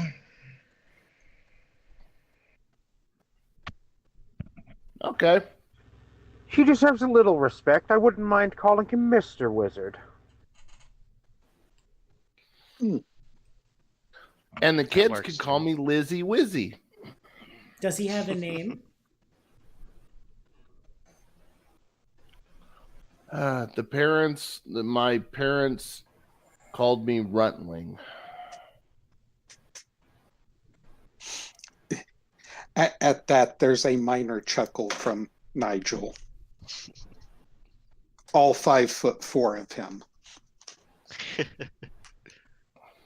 My stepfather called me Monster.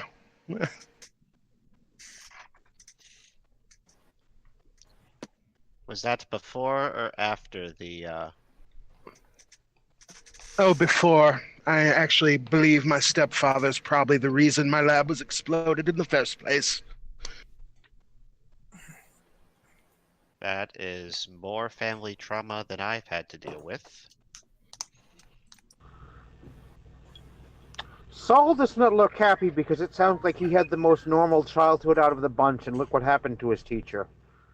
Well, thankfully, as long as nothing happens, I'll outlive him many, many times over. I don't age anymore. I don't sleep. I don't require food. So, Do you I'll be just here live in long Oakland? after. But do No. you Cat dance? says. I can dance if I want to.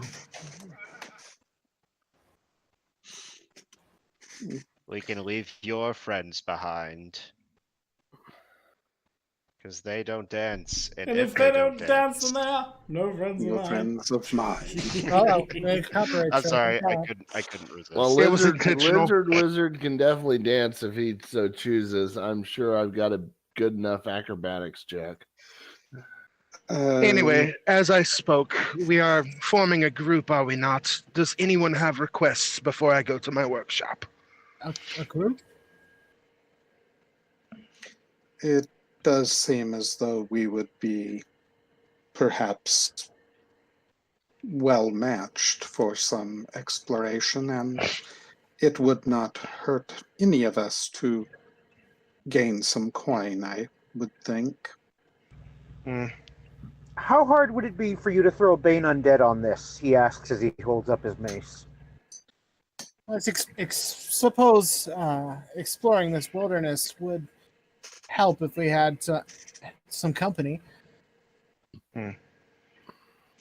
Each work of magic item creation takes a minimum of at least 8 hours.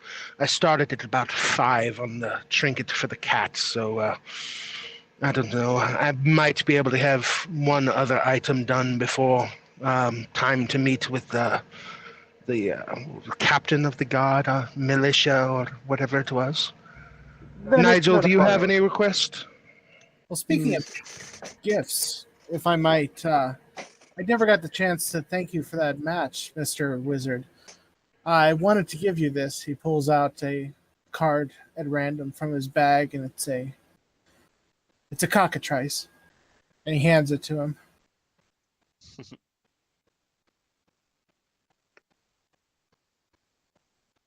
This is for you.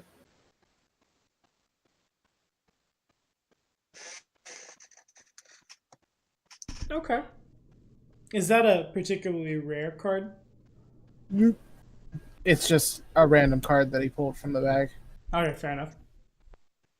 I was just looking at pictures. Well, Josh? I like pictures. But do you like the card offered you? Perception check. Okay, sure.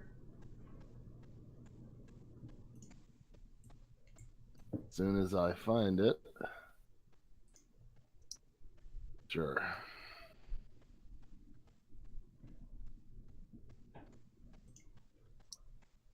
Yeah, with a 30, it's obvious that Parallax keeps his collection in good shape. It's not the most rare thing in the world, but it's not bad either. The artwork is pretty well put together. Fairly medium stats, electric element. Thank you. I'll say thank you and look over it for a few moments. Just look at the details and such. Of course. That's not bad. Yeah, and the mayor draws it's the same card, but the art is considerably older from like the beginnings of Triple Triad. The art it's nowhere near as good, but a lot of people would. Alpha. Yeah, basically. Like an alpha cockatrice. So Yeah. the fact that it's alpha it goes for an odd 5-ish gil more because it's from a really old set. Cockatrice is level 1, so it's like one of those cards that you'll win close to the beginning of the game. Okay, that makes sense.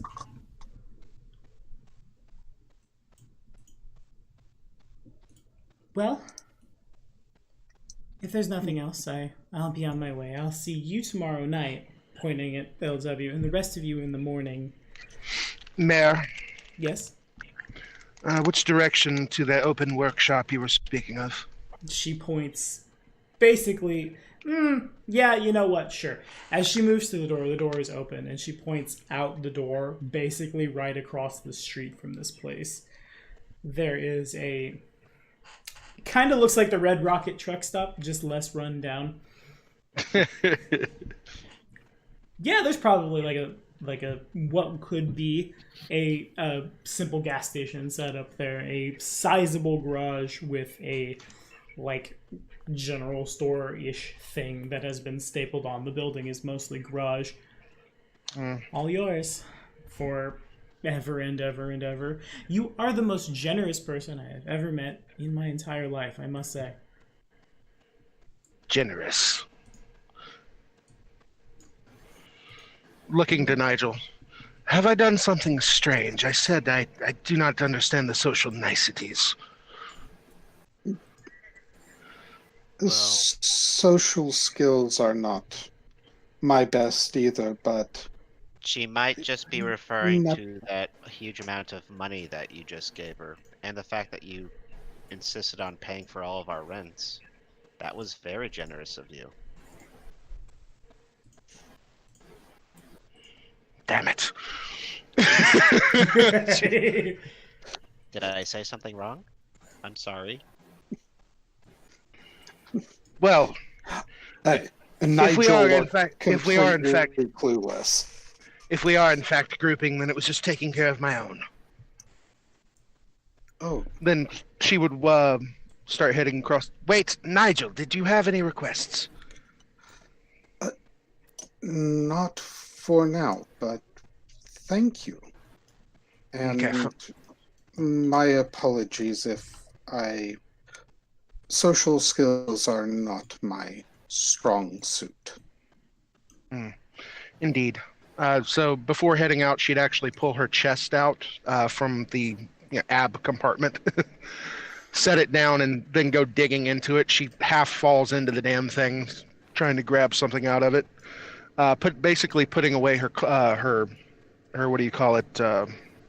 Her hoodie that she had been wearing, and pulling out a more proper set of what do you call it? The workman's overalls. Okay, sure. Set of tools. Like literally, she slides and has to catch herself with her ankle because there's 7 foot of extraplanar space in there. 7 cubic feet of extraplanar space in there. Oh wow. Fair enough. It's like a That heavy hammer is- sack built inside.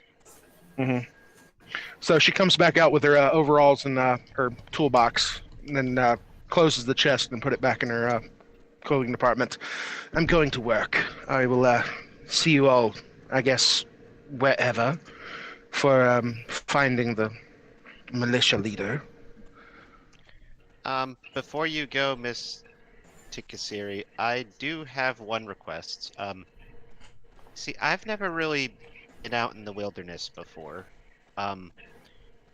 But I don't really have any equipment for, roughing it out. Would you be able to make another Endure Elements trinket maybe for myself? That would not be a problem. I will have yours and the cat's done. Thank you. Though that will probably be all I can accomplish before we meet again. If anyone else has any requests, do keep them in mind, and if it's over a certain amount, I will be charging you. Though the trinkets are fine, I'll deal with those. They're a little bit of nothing to make. She'd walk across the street, grab the keys out of the thing, open up her shop, and just walk inside. And very shortly, you would hear the sounds of construction and other things. Okay, fair enough. Inside the shop is pretty like bare bones in there. The walls have the basic tools that one would need. There's one like a lift in the center. I don't know the technical term because I play fantasy games, not modern games. But what you put the car on to raise the car up to get under the car, and there's the Hydraulic lift. Thank you. Yeah, you would know. So it's probably about like 30-foot square worth of room. And now I've given you a hydraulic lift, you can animate. That's fun. Okay. So Tikisri is hard at work as the mayor goes to leave. I believe someone wants to pay for themselves, is what I'm seeing in Discord.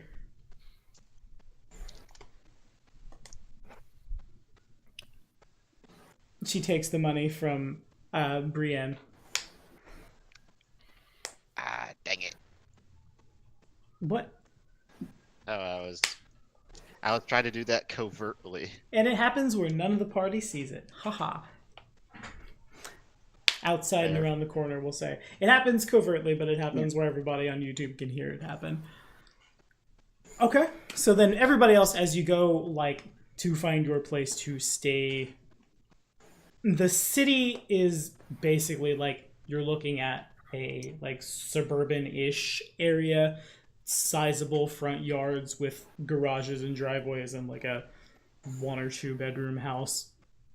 Closer to where you guys are now, it's more like high-rise apartments, like a living room, kitchen, and a bedroom, bathroom stapled on.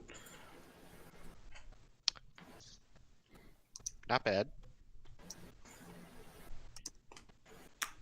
You guys we don't necessarily have to make it super mechanical who goes where, but everyone is able to find a place and no one gets attacked in the night and everyone's keys are there and stuff. I see in my Discord that Brienne would like to spend the night with either Soul or the Lizard Wizard. Yeah, she did not get a chance to talk with any of them, and seeing as they're both clearly mages of some kind, she'd probably be a bit more comfortable talking with them. To get to know them a bit more. Okay, makes sense to me. So, did you want to role play that out? I suppose is the next question. Do we have time for that, We can. guys? We did it with everybody else. There's no reason you shouldn't get it. Somebody's sniffing somebody's shadow. If you'd like to confide in another mage, I'm here for it. So, where did you pick up your skills, Mister? Is it okay if I just call you LW? You said. LW will be fine. All right. I apologize, by the way. I wasn't really. I didn't get the chance to talk. I'm still not sure who I can really, I guess, trust here in this place anymore. To be frank, I'm the Tiskiri girl kind of. Something seems like she's up to something else. I don't know. Who are you talking about? The mayor? Oh, I was talking about the robot lady, the machine lady. But that's neither here or there. So where exactly were you from? Rabbit Caster. I'm Rabbit from Caster. I am from the Rabbit Caster, where there's a council of Vieira wizards, and Oh, they tend to get really offended by jokes from non-Vieira about their wizardry, and what kind of joke would that be? Are you referring to the using like playing cards? Because that's no, I'm referring to like jokes about politics. Like they rule the city, so you know they tend to get stuck up when they get criticized for things that why they you do. left? It's why I don't live in Rabbit Caster anymore. Do you know any good jokes? Is that what you got in trouble for? We don't have to talk about it if it's a sensitive topic for you. Well, I didn't personally engage in it, but enough non-Vieira did that they put a ban on any non-Vieira wizards in the city. So I had to leave. Oh. That's why I joined the circus. Oh, so you're an entertainer. I thought you had that about you. You seem to carry yourself with that sort of gusto. I like to entertain children. Oh, cool. The reason being is that I know what it's like to be a child without parents, and so I like to entertain children as a way of making their lives better than mine was. Well, as a kid, very kind and noble of you. That's why I sign away. That's why I put my autograph on playing cards and give it to kids. Oh yeah, I saw you do that. Yeah, I don't really care like how rare the card is. Hey, you're lucky enough to get a rare card off of me with my autograph on it, then so be it. I'm afraid I don't know too much about the triad cards game. But don't worry, I don't either. But somehow I keep winning. And wow, I'm really looking forward to tomorrow night. oh yeah. just between you and me, I kind of have a thing for redheaded Humes. I'm surprised you have a thing for Humes at all. I'm sorry, I've never. Things aren't as progressive where I'm from. And that's part of the reason why I've left. Though it's a bit more extreme than just that.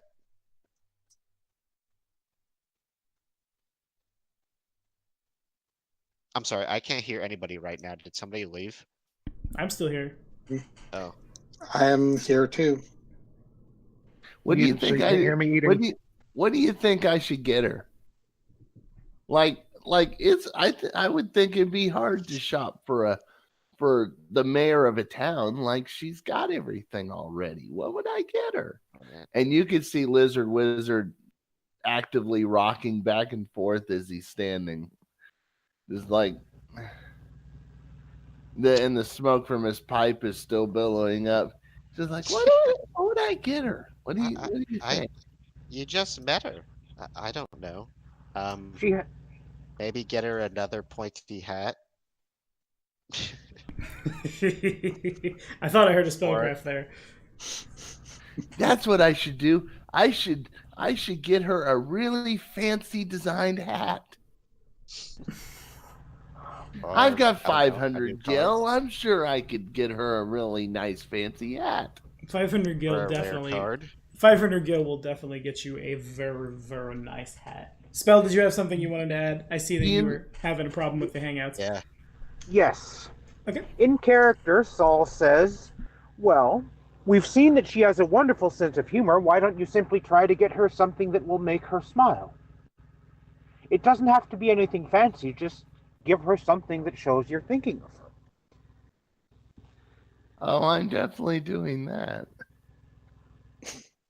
Brienne's face turns red at that. You could always, if you really must get her a fancy hat, you could get her a fancy hat that praises her in some way. It's obvious this sort of thing makes her smile. You could get her something praising her abilities as a triple triad player or simply as a skilled collector.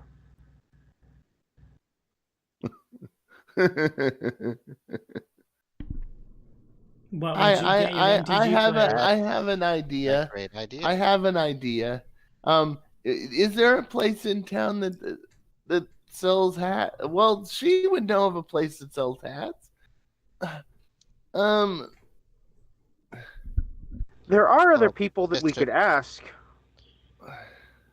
Listen, Runtling or LW. It's Lizard, Wizard, or LW. Look, my parents named me Runtling, and I don't use that name unless I absolutely have to. Like, if I have to sign my name to a piece of paper, I'll put it. But I'm sorry. My parents as soon as I was old enough to walk, my parents kicked me out of the door and said, kicked me out of the door. So they gave me a name. That's all they ever gave me. I'm sorry. I guess he's not super angry about that. It's more like a cranky old man, like waving his finger like, Anyway, all I can say is it's the first date, so just relax. Don't put too high of expectations out there. In fact, it might even be too early to get her a gift. I don't know. This is true. Flowers are traditional. Are flowers still traditional among technology users? Wait, she's a caster. I think that flowers are still in fashion. Are there any triple triad cards involving flowers? An Alaroon or something, perhaps? Weird how this has suddenly become Final Fantasy VII. I know, right? Because that would certainly make her laugh. But I don't want the redheaded human to get impaled with a sword. Yeah, if any of them are still near the workshop, heavy metal music starts blaring. It's the 40s, so we haven't got that far yet. But there is loud music and the sounds of circular saws all night long. Jazz. It would be jazz. Speaking of music, Tommy, did you get my other message previously from before? Sorry, I didn't mean to. No, you're totally okay. Now fine. I see it. Any places for a more high energy nightlife dance clubs? Probably. You guys haven't seen. Oh yeah, no. You guys probably all have to unless you have a stealth jeep parked outside. You probably have to grab a cab to get a ride somewhere. Yeah, there are some that can wait till later. Though. Got you. They exist though. All right. Good. If anyone asked for a ride, I would be happy to oblige. Okay. Sure. But. Okay. Otherwise, I'm looking for a small apartment at the edge of town. Yeah. Oh, you know what? You know what? I got an idea. I know exactly what I could do. What's that? Well, I wonder if she's ever went flying before. He will show her the world. Sorry, I had to. I mean, What kind of flying? well, let me show you. Flying or and Lizard Wizard will cast fly on himself, and he'll start. He'll. I've always wanted to do that. Well, I think I can cast it on people other than myself as he, like, goes around the tables. Is this gonna turn into like the Peter Pan sequence where all the kids are flying around now? Actually, he was more outside the game. I was thinking more like Superman with Lois Lane. Oh, Fair enough. that works too. It's like you're holding me up, Blizzard Wizard, but who's holding you? Magic! All right. Okay. So the night passes. Nigel finds a quiet apartment on the outskirts of town. Most people have avoided it so far because like people are still filing in. So they're like the farther you get away from like the docks and where the food is, the more empty the town becomes. Yeah. So actually probably I have to imagine Nigel can probably find a whole apartment building that's just vacant. Your first dibs on whatever room that you want, basically. Tikisri has Tikisri's shop to do Tikisri's shop and things. Lauren, you guys probably passed Lauren's bike at some point, parked outside some house somewhere. And then Ross will make me retcon that later, I suppose. Parallax doesn't find anything along the lines of a cave or going to spend the night flying high above the city of Dragonform. You can stay there for 7 hours. You can sense if there are... Okay. Does that... Do you need to rest? Would be my next question for Idaho. See, that is a good question. Dragons generally don't need to rest, like in the same way that elves don't need to rest, but they do rest when they want to. So I would leave it up to you to decide, because I get the same kind of bonus against sleep effects. But in any case, he's more comfortable like in the night, so he'd want to sleep during the day. Okay, that makes sense. So Parallax takes his dragon form and takes off and does not sense any dragons within 7 miles. What Parallax does sense is as you try to take off above the city, you get to where like you clear the building line, but then something starts pulling you back down. You're not sure what it is, but you know you can only ever get like 30 feet up before you seem to encounter almost like a hard ceiling where you can go no higher. You sense no other dragons. I guess we can call flying over the city resting. Yeah, that's fine. It's nothing mechanically productive is happening. Out across you go. The biggest thing that stands out again is just like this gigantic Statue of Liberty sized statue of a human with a long beard sitting on a throne in the center of town.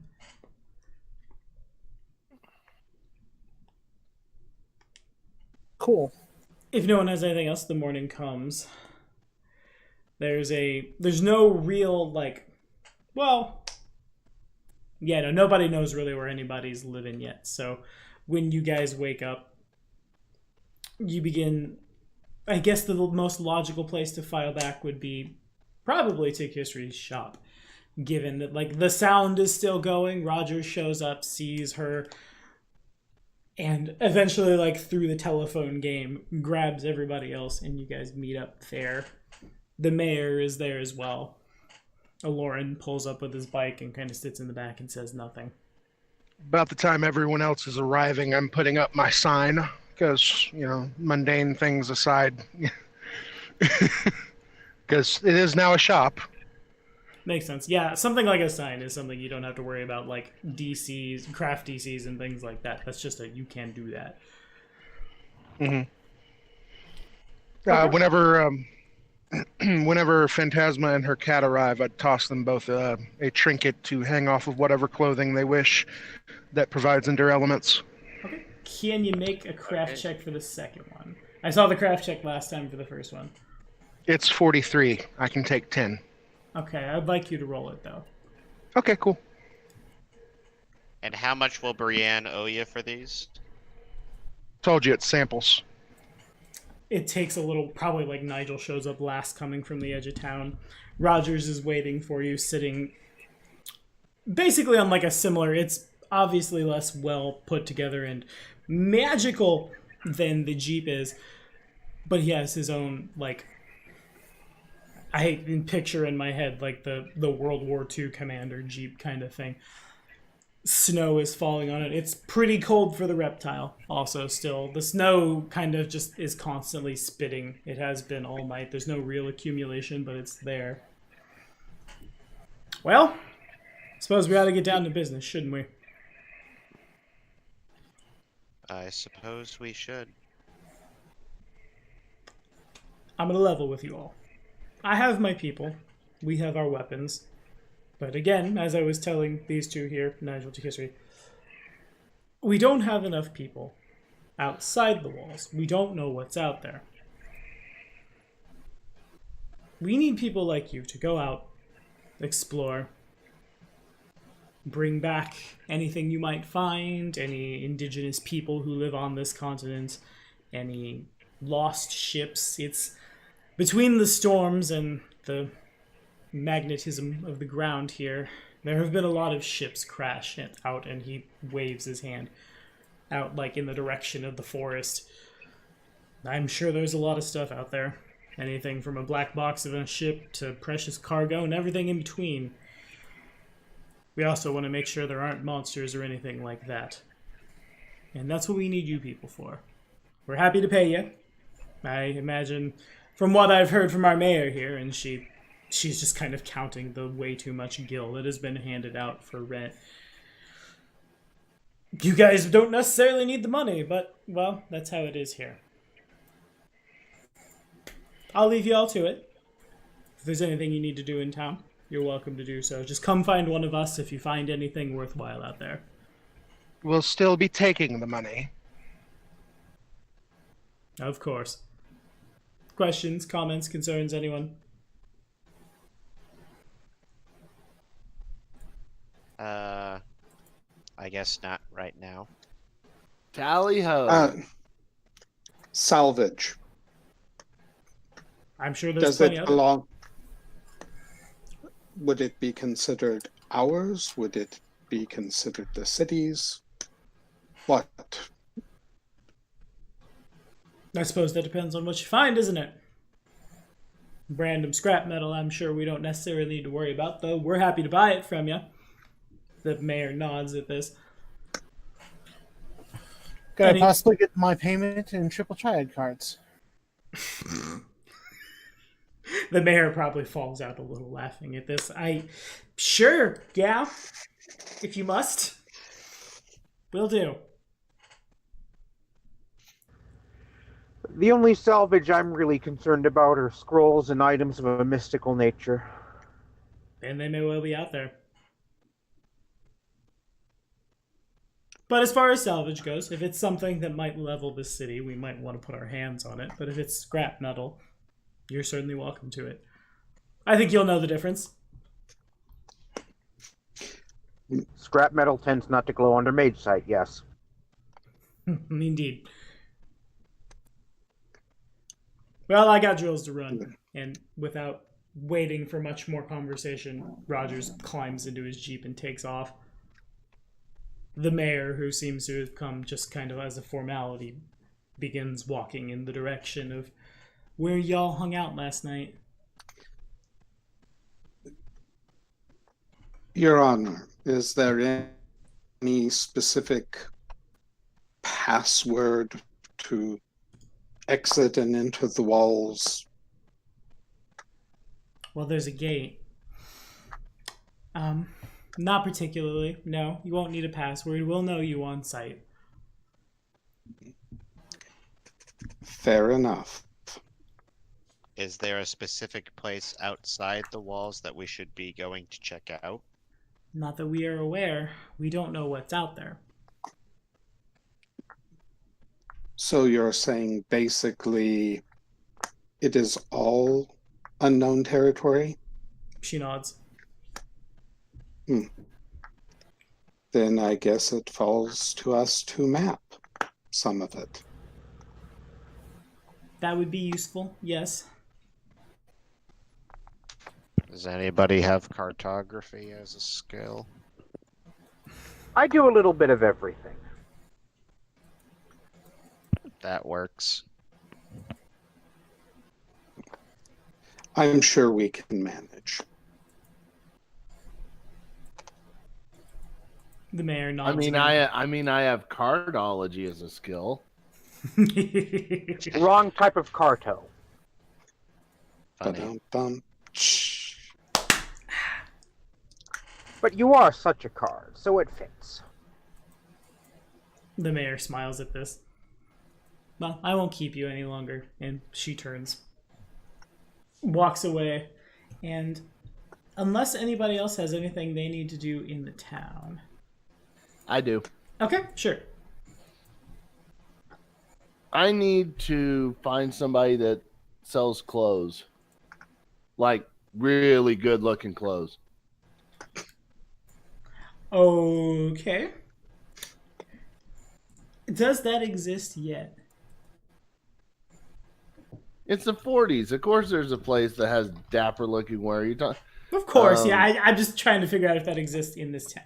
The percentage dice say that what we come across is as you guys are heading like generally in the direction of leaving, you pass a lot of like business districts, and there's not like anything super dapper, but you come upon a store that like wants to think it is and is pretending that it is. It looks really fancy, but then when you go inside, the clothes are all kind of cheap and second rate, but they're dressed up like they're like name brand suits and things.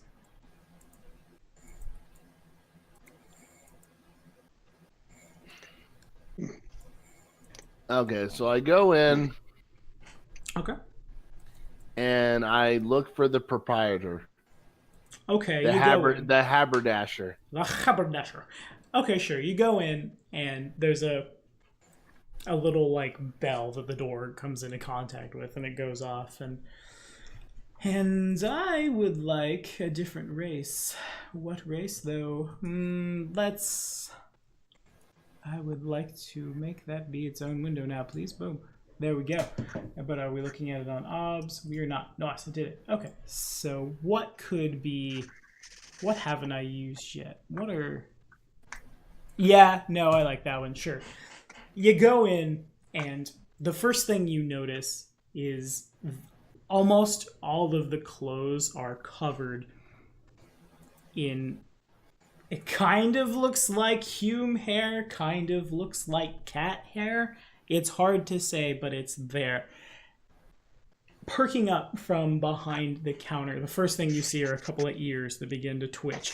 And then standing up, it looks like a Hume. You would believe it was a Hume, if not for the two cat ears that have like swiveled forward in your direction, and the smile that I have to imagine is full of very sharp teeth, and the tail that kind of like swings around from behind the counter. Yeah, what do you want? I want the best clothes that you have to wear on a date. She blinks a couple of times. Sure. Begins like Maybe a suit or just a dress shirt and a nice pair of pants. okay. And maybe also to go with that not necessarily the wizard hat on my head, but a fancy hat. A fancy hat. Okay. She begins rummaging through stuff. You've kind of caught her, like, by surprise, as if she wasn't really expecting anyone, as if she doesn't get a whole heck of a lot of business. She, after a lot of fumbling and rummaging, she produces, again, they're clearly very cheaply made, and you notice, like, the hair on her head is shedding all over the place. But a casual glance might make a person who has never seen a person in a suit before believe that, like, this is the very fanciest, best of the best. There is a hat not unlike what the mayor was wearing, except for the fact that it looks like a stiff breeze would cause the black mage, like, steeple to dent down, trading out the like classic black mage hat for a pointy fedora, basically. Milady. Oof. Could I actually could we flatten it into something like that? Like, yeah. There definitely would be nothing stopping you from just, like, punching the top of the hat. sure. I want to do that and secure it so that it would look like a different type of hat. Okay, sure. You're able to do so. It's awkward. The hat is damaged. The woman, you recognize her as a Mitra. She sees this, and I think I'm pronouncing that right. Also, I've never played that Final Fantasy, so I'm guessing. Mithra. Mithra? Fair enough. Neat. The Mithra sees it, thank you, Tiki, and blinks a couple of times. That'll be 20 gil!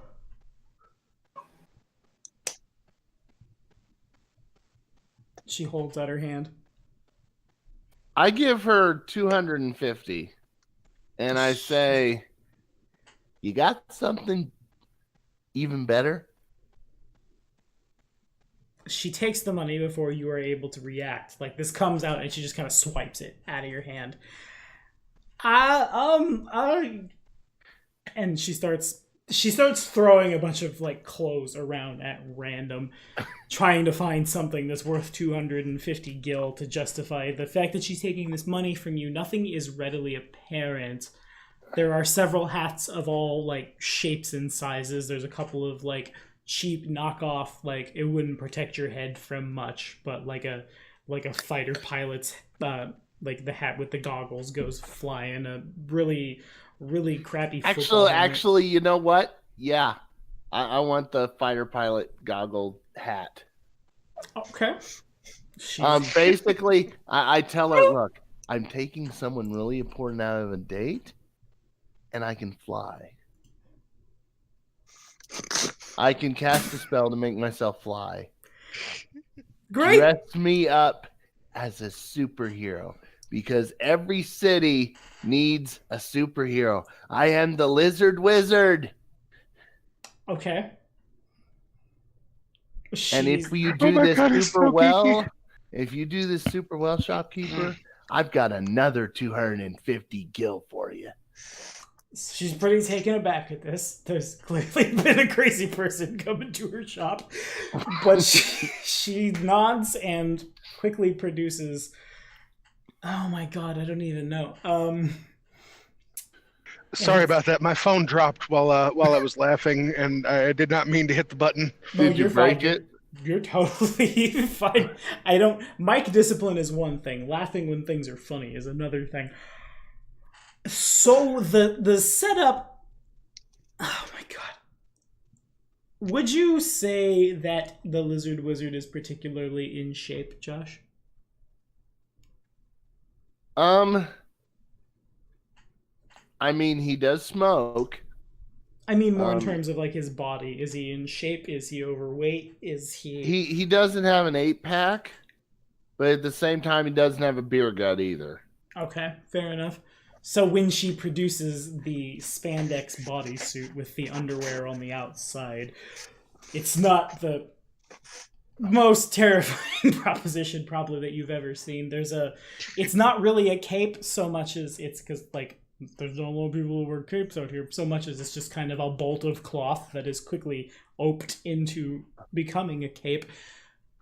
Okay, so this is required, but no capes! Not Gibbs. The whole getup matches your the pants your token is wearing, the blue and white, and there's a diamond shape on the chest of the spandex bodysuit that we are now buying in session 2 of Heralds of Dawn. What was your name again? My name's the Lizard Wizard. Oh, okay. And it takes her about 20 minutes to stitch onto this spandex bodysuit a bit of cloth for a giant L and a giant W. I think you said that would be 250 gil? I'm going to do a perception check to look it over to see if it satisfies me. Okay.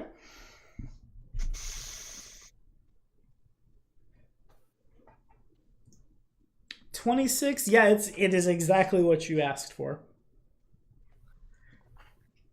I have to imagine there's probably somewhere in Triple Triad a I don't want to say planeswalkers, but superhero kind of cards, and comic books certainly would exist at this point. Wearing this costume would definitely make you look like a comic book hero. All right, so I will give her the other 250 gold. I am now broke, but it was worth it, and I will stash that costume away in my bag because I'm not going to wear it until the date.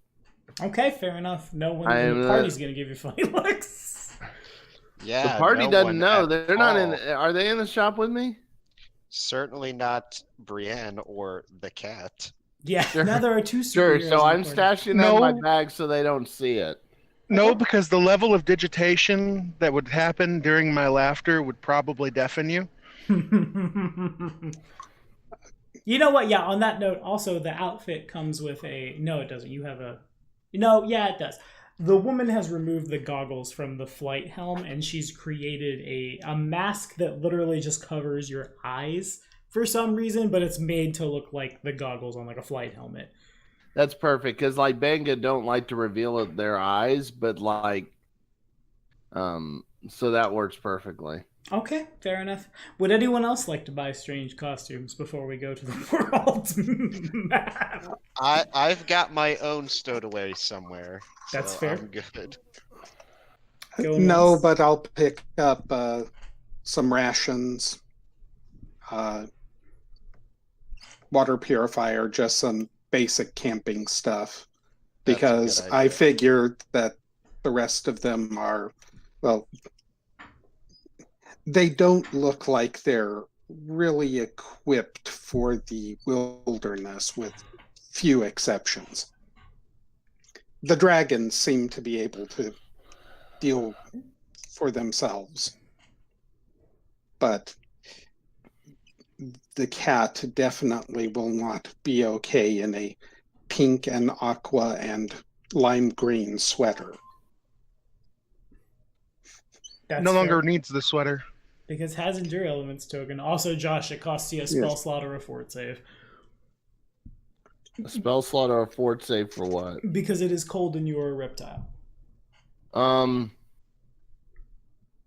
Yeah, I'm gonna cast Enduring Elements on myself. Alright, got you. Everybody else is probably fine for a little while. It's not warm out, it's snowing, but it'll be a little while before you hike into it and it gets unbearably fort savey cold. In any case, let me bam! Y'all can join me over here. The Lizard Wizard's token is the token I grabbed first. The Lizard Wizard's token is the token that will be moved on the map. 1 square on the board represents 1 hour of travel. As you guys reach... You guys are... Side note, Wiffle Possum Productions, you may get an art request for that superhero costume, by the way. For the Lizard I've Wizard already is- started drawing it.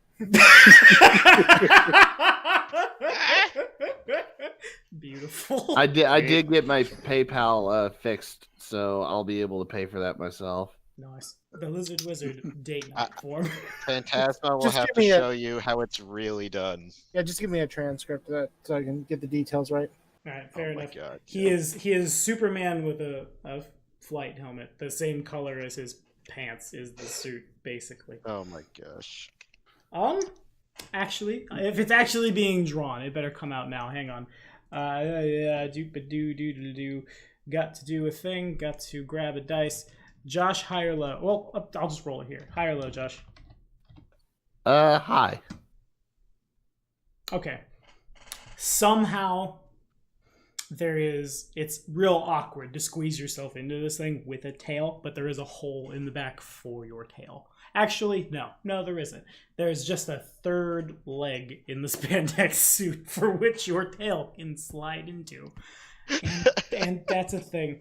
Okay, 1 square on the board is 1 hour's travel as you guys reach the wall. It's a real awkward thing because it's basically a wooden palisade the size of like the walls of ancient Rome. There are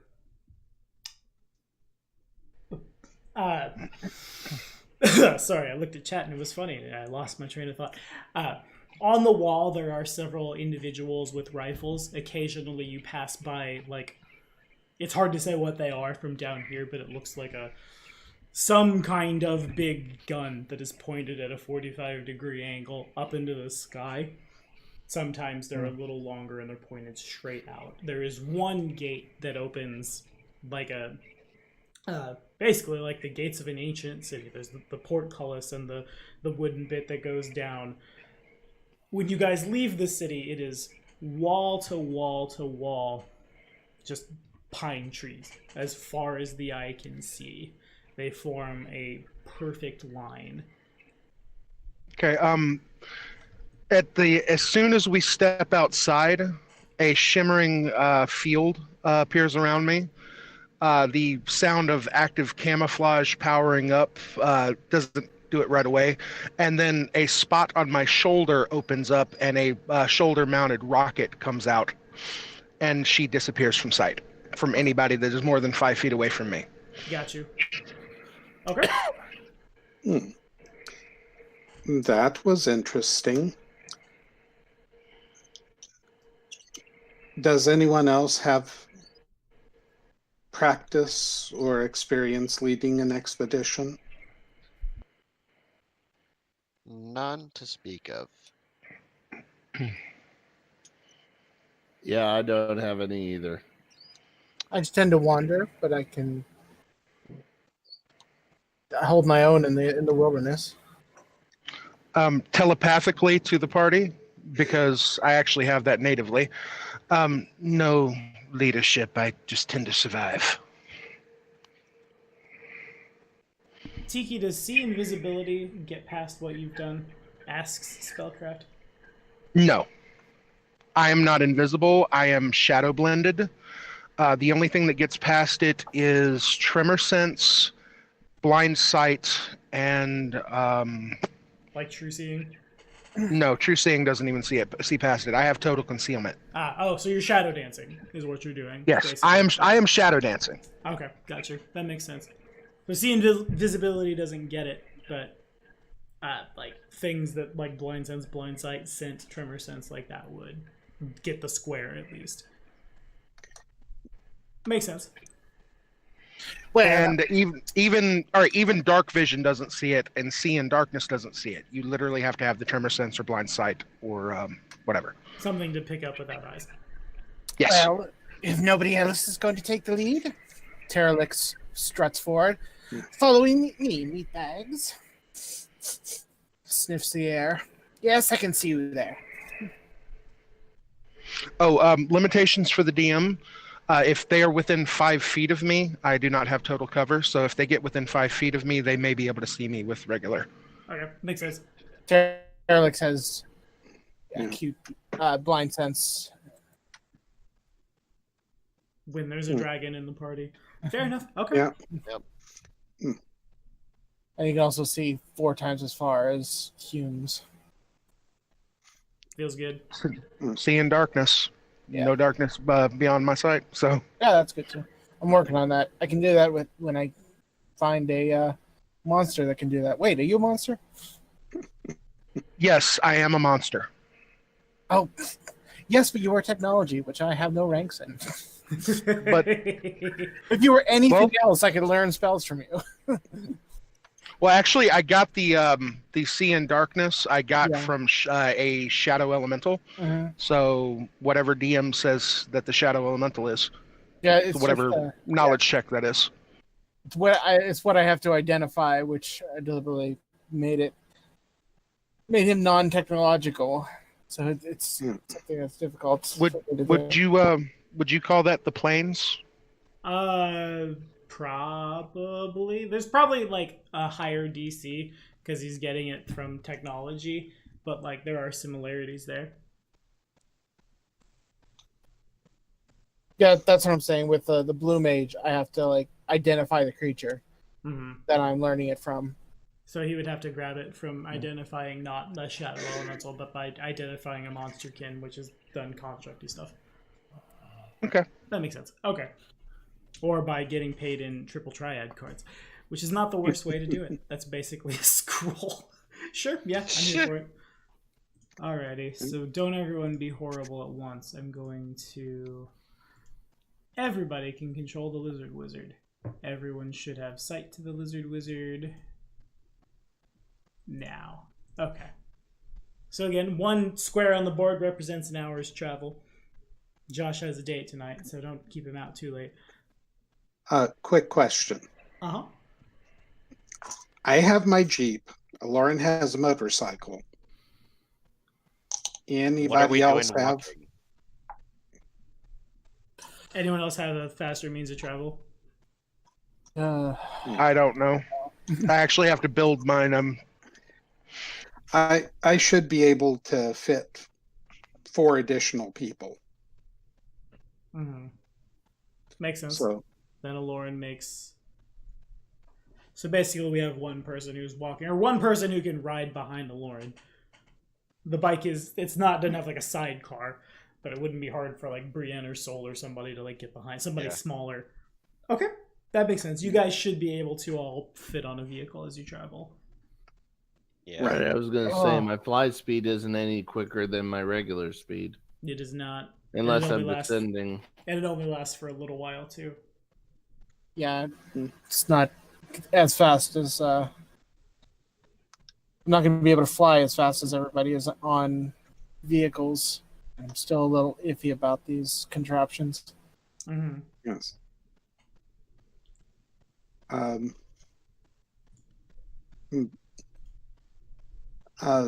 Dragon. I forget your name. Parallax. It will come to me. Okay. Parallax. Parallax. Your Ken, the smaller one, is he an experienced pathfinder? I have experience leading expeditions into the desert to find ruins and the like. Might I suggest he and I work together if he does truly have such a skill set? I basically rely on him to get me through the wilderness. He has more acute senses than I do. He's like sniffing around and digging in the dirt right now, looking for... I think he smells a mouse or a mole or something down there. Yes. That means yes. Yes. He is skilled in survival. Because they question. Then may I suggest we begin our search pattern in overlapping arcs so basically from the gate, from where we are relatively east, north, west, and continue that snaking pattern until it's time for us to go home, we find something, or it's date night. That sounds good to me. Okay. So then that 'Cause means it's ladies' night. the first night, or the first night. Damn it. That means the first square is to the east. Is that how I'm understanding it? Yeah. Okay. So if everyone can make a perception check for me.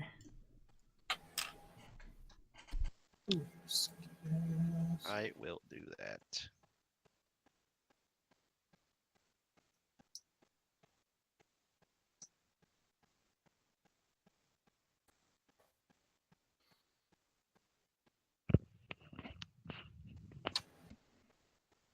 Okay, so as you guys get under the canopy proper, not only does the light level drop because there's just so much pine tree all around you, there's no road, and these things have like Disney's Tarzan style roots that are just like enormous and all over the place. It's possible for Nigel's Jeep and don't you die on me. It's possible for Nigel's Jeep and Lauren's bike to get through, but it would take a lot of fancy tricks of the driving to be able to do so because there's no road and a lot of it is pretty icy. As you guys like cross under the tree line and you look up, it seems to be, and now it's brighter because the mace is torchlit. It got you. As if it almost looks man-made. About it like the 20-foot mark above you is where the first branches of these pine trees start. It appears as if they are all interwoven together. You couldn't tell from outside, but here it's like it's unmistakable, as if there was like a giant spider web or a giant net 20 feet up. All the trees are connected in this way. There's no break anywhere. In some cases, branch becomes branch of next tree. In some case, like pine needles become branch or pine needle becomes pine needle. It is unlike anything anyone has ever seen before. So then the next question becomes, do you guys want to leave your vehicles behind, or do you want to try to drive them through this? Well, if we end up walking, my Jeep can follow by itself. Okay. All I have to say is follow me and it will drive itself. That makes sense. Okay, yeah, because you have an animal companion. Basically, it can kind of figure things out and navigate for you. Poor Ross. He's gonna get back and realize he's gonna wreck his bike. I guess I will make an arbitrary rolling d20 plus 6 nature. Is this natural or does it look like biomancy? It looks like a lot of things. It looks not unlike a spider web, not unlike as if all the trees were connected to form one giant tree. It could be the result of somebody like casting into like to create these things, or it certainly could have happened in nature. Also, Aloran is basically able to Tarzan across the vines and things on his bike. Ley I'm trying lines to picture that. I'm sure he's gonna have a blast. Ley lines in what way, Spell?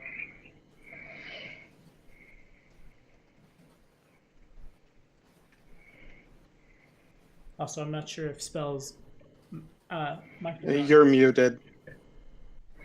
He's not attempting to speak. Fair enough. Okay. Typing is better. I guess you would know. Is the growth pattern related to the ley lines? Strong possibility. There's probably some schools of thought that would indicate that every pattern of growth is, but it's hard to say without having some kind of spell to put yourself in contact with them.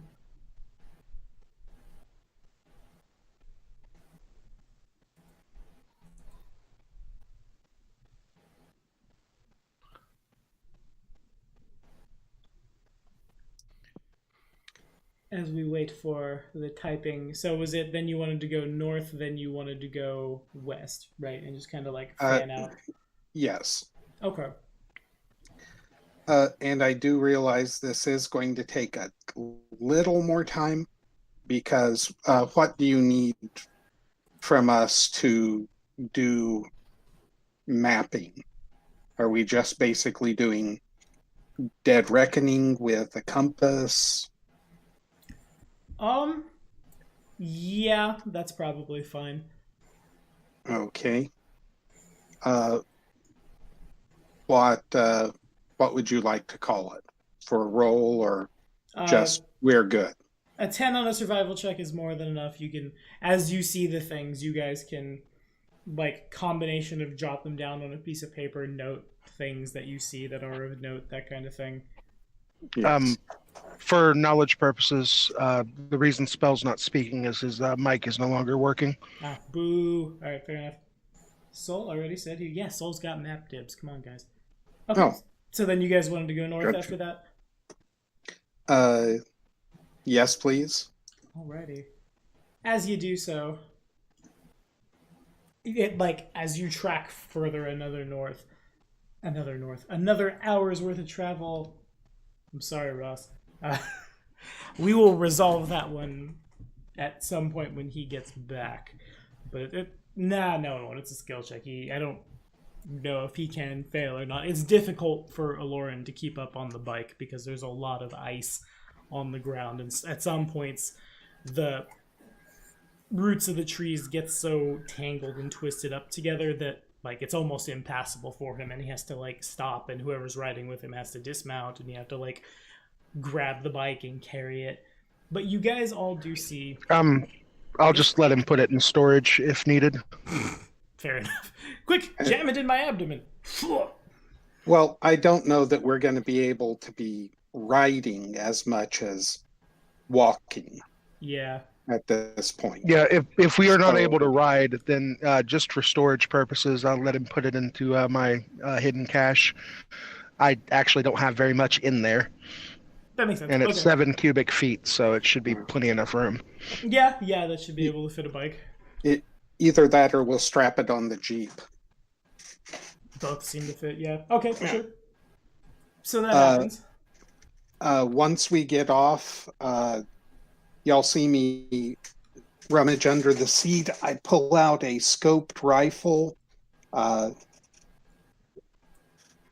You've noticed I'm wearing something that looks like leather, but it has multiple pockets on the front with lots of magazines and such in it.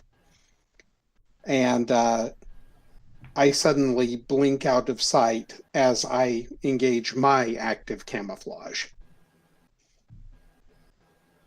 Everybody do it. Can we see you if we're nearby or no? It's a... Let me make sure I say this properly. It's the engineer. Quick! To the SRD! To the SRD! Mine's probably a little different than his, because mine is a combination of 2 abilities. I have camouflage and shadow blending, and 3 abilities because I have shadow blending and shadow form, and his is completely different. Yeah, Kiki has some extra love thrown in there. Yeah, no Indeed. kidding. Okay. Nigel, where did you go? Why is everyone disappearing on us? I don't believe either of us have left. No, I am still here. It's a cloak. Well, where? I'm looking at it and I'm not... Invisibility cloak. It should be under the eyes. There we go. The engineer creates a cloak that bends light and effectively turns him invisible. Activating the cloak takes 1 standard action and hides the engineer as the vanish spell using the engineer's level as the caster level. Engineer can use the cloak once per day before it must be recharged.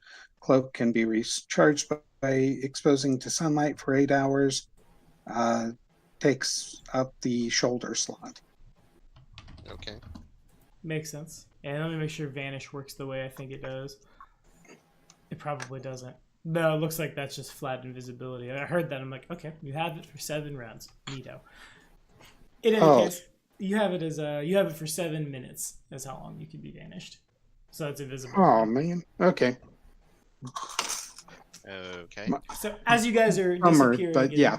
As you guys are disappearing and tracking and things, everybody sees, because it kind of like it drops down from the tree, and you can also see as it's moving along the branches in the trees. The branches kind of like as if it were a tightrope, though it's made of very sturdy wood. They sway down when something walks on it, suspending itself from its tail as it like swings down and then drops to land in the snow, about the size of it's probably like 2 foot tall at most. It's a very furry little creature. A bright red face, 4 arms, 2 legs. It walks mostly upright, but when it wants to move faster, it goes down on all 6s. Some kind of little monkey. It makes its way to... I'm going to roll a d7. It can't be a 1. Okay, so it makes its way to Soul. It seems to leave no footprints really or handprints in the snow as it like hop, skip, jumps over and begins kind of sniffing at Soul's robes, kind of pulling on them with 4 hands. My. And what might this thing be? Okay, at this point, it would smell Soul's familiar, out of character, whose name I have not yet decided. Okay. What is it? And its familiar is an Algothian Sylvanchi, and or rather a Sylvanchi Algothian, and it has at all times speak with animals and true speech. So if this is a non-intelligent animal, my familiar can speak to it, and since my familiar speaks Draconic and I speak Draconic, I can speak to my familiar. Okay, fair enough. Works for me. This is not the first time we've had a for the Sylvanchi purposes of this interaction, my familiar is the party face at this point. As it is wont to happen. Okay. Your familiar tries to speak to the thing, and it looks up and kind of like cocks its head.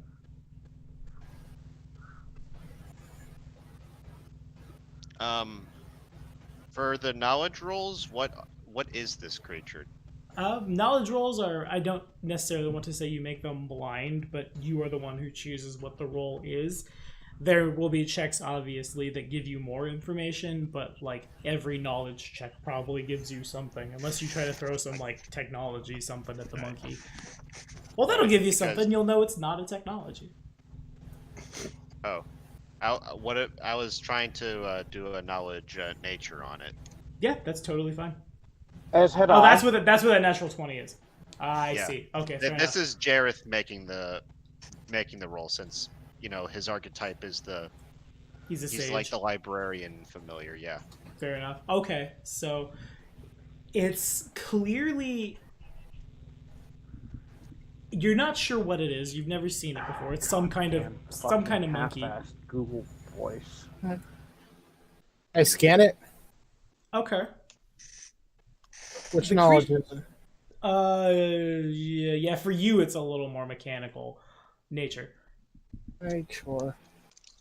So it's learning this character sheet here. This is the most detailed character sheet I have seen. I'd I'll really have to want get a character. Did I hear Oh, mechanical? mechanical. His is Mechanical what? mechanical. His is mechanical, as in like the knowledge check is mechanical. So he needs Oh, to okay. know I'm it. sorry. I Okay, so what is thought you meant tech. what's the DC? As far as learning something, I would know if it has something that. Oh darn it! He's saying he would know if it would have something to learn from. Oh, fair. Okay, so to answer Nick, it's some kind of monkey, but it's much more intelligent than the average monkey is. Clearly, from looking at it, it's furry enough that it's not going to feel the cold, and its prehensile tail and several limbs probably mean it's really good at climbing things. It's almost as if this whole forest was created for it, as if like it could like use the lattice overhead as a tightrope to move back and forth. Parallax realizes it's capable of casting dancing lights. Oh yeah, it is a will save. I'm sorry. It's fine. It does not resist. Okay. Capable of casting dancing lights as it continues to pull on Soul's robe. Which I already know, but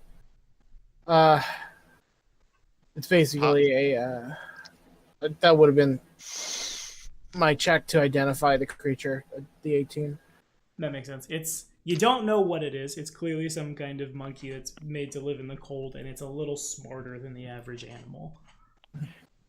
May we make a perception check to see if there are any hiding around us? Yeah, sure. All right.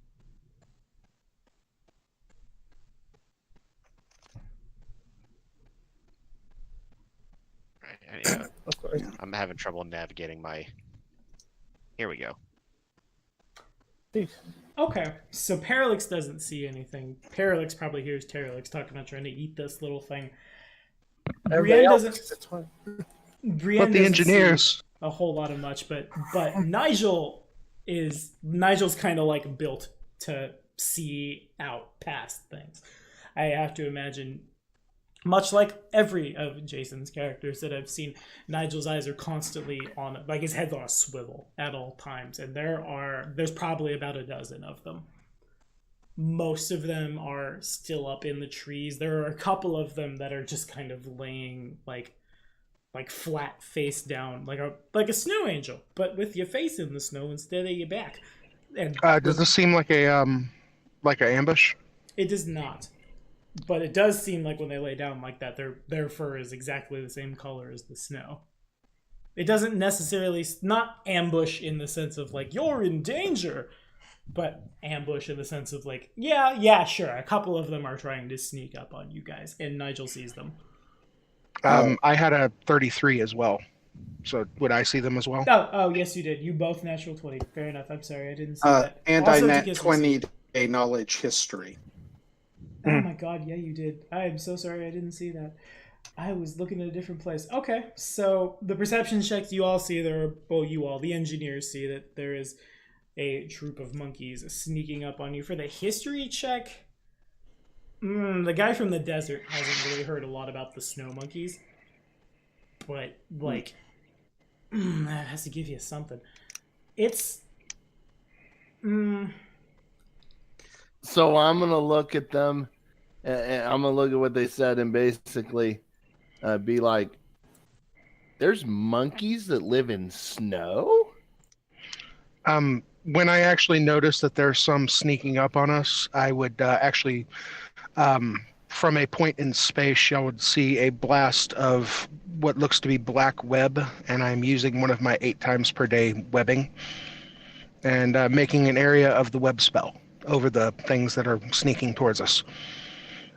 Okay. So that happens. Reflex save, I guess.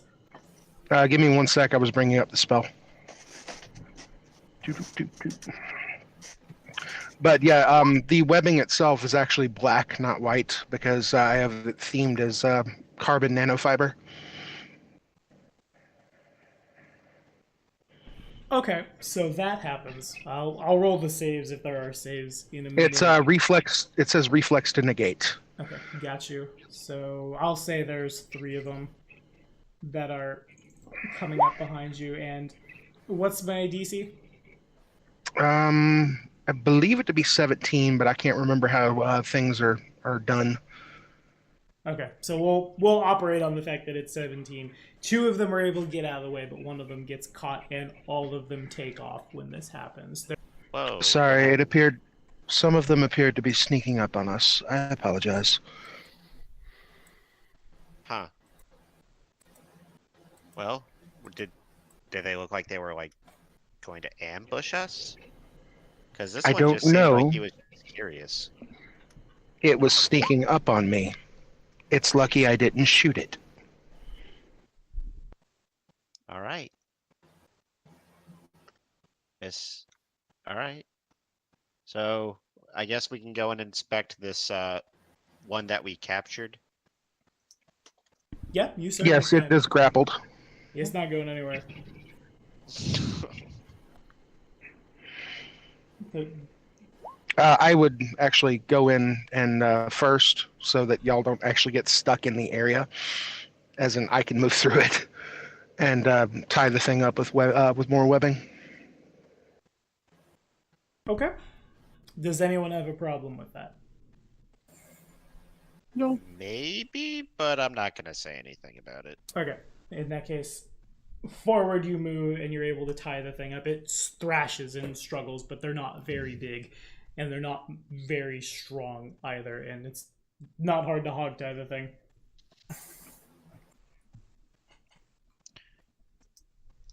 Are we sure this is a good idea? Do you want to set it free? I'm just asking. I mean, it seemed more curious than anything. It didn't seem like it was trying to hunt us. I mean, he could Okay. have just been distracting us. I don't know. I'm not going to Um, pretend to be an expert on any of this. I don't know either. That's the reason I ask. And she's just basically staring, unblinking. She doesn't have to blink. So she's waiting for someone to give her instruction. Give the monkey instruction. The robot is waiting for instruction. Wait, Pet the you said that monkey. you could speak telepathically with us. Well, It these has to have a things seem like they're- language. Well, these things seemed a lot smarter than regular animals. Maybe it does. Could you try probing its mind just to check? As an out Or of character however reminder, they I do it. do have a familiar that can speak with animals, and we could try that first before we try anything invasive. Its telepathy is not really invasive, but I would attempt in Common, Albed, Tonberry, Mithrin, Draconic, Moogle, Ronsor, Vieran, Seek, Rogadine, Quirin, Numish, Mandragoran, Lalafell, and Lupin to speak to the thing. It understands none of those. It doesn't understand any languages I know. No, it's not intelligent. Okay. It's an animal. That's why he could speak with animals. Is Give it a try then. helpful.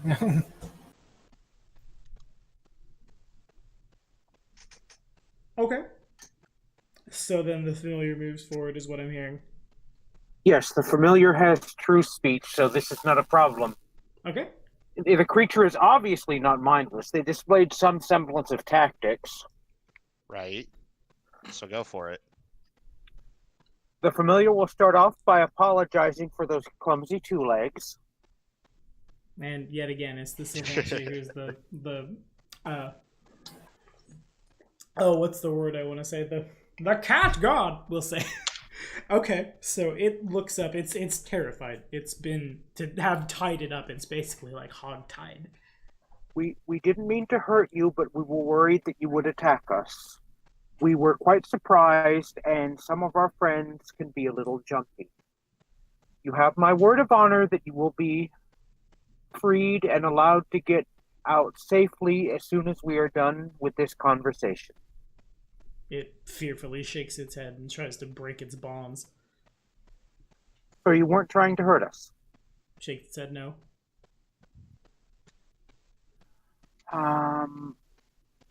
Okay, at this point, the familiar looks around. Does anyone have any fruit or cookies or anything? Fruit or That- cookies. Huh? There would be some stuff in the Jeep. All right. Bring the car forward. They deserve something for their time and the fact that we scared them half to death, the familiar declares, because the familiar is good aligned. Okay.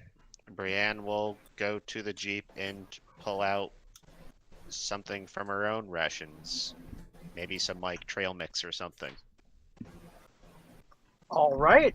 At this point, Saul pipes up. Does anyone have a bag, like a pouch that holds a cup or two?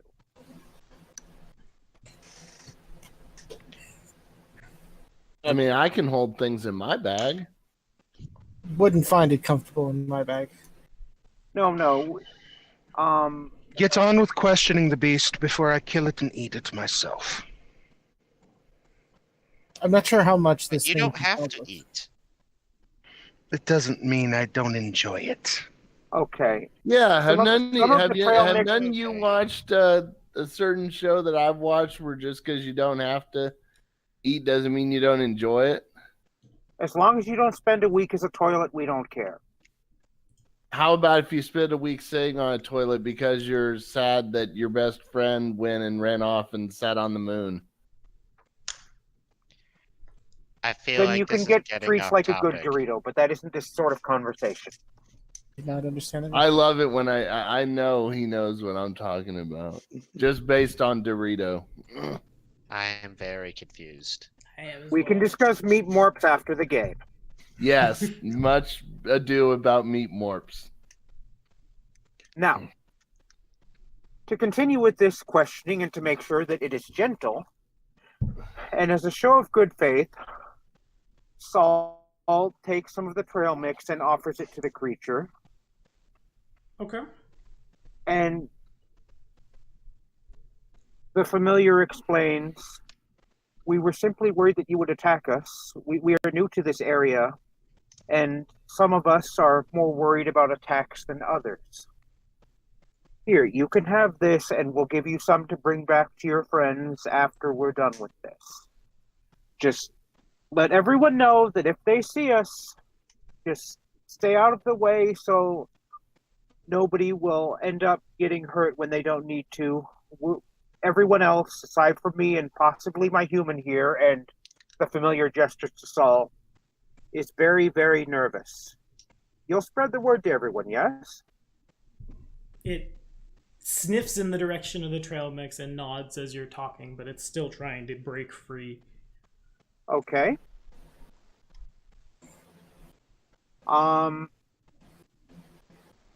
We'll make sure that it has the trail mix well within reach. As soon as it's verified that it's good, Saul will have a piece and chew it to show that it is good.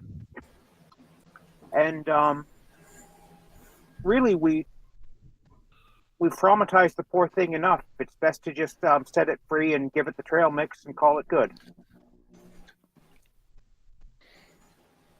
Okay. Anybody have a problem with cutting the thing free? Nope. I don't. Looking to Nigel, do you think the animals of this area would know anything of what we might be looking for? They're not- animals. Not actually at... Yes, but Nigel's not there.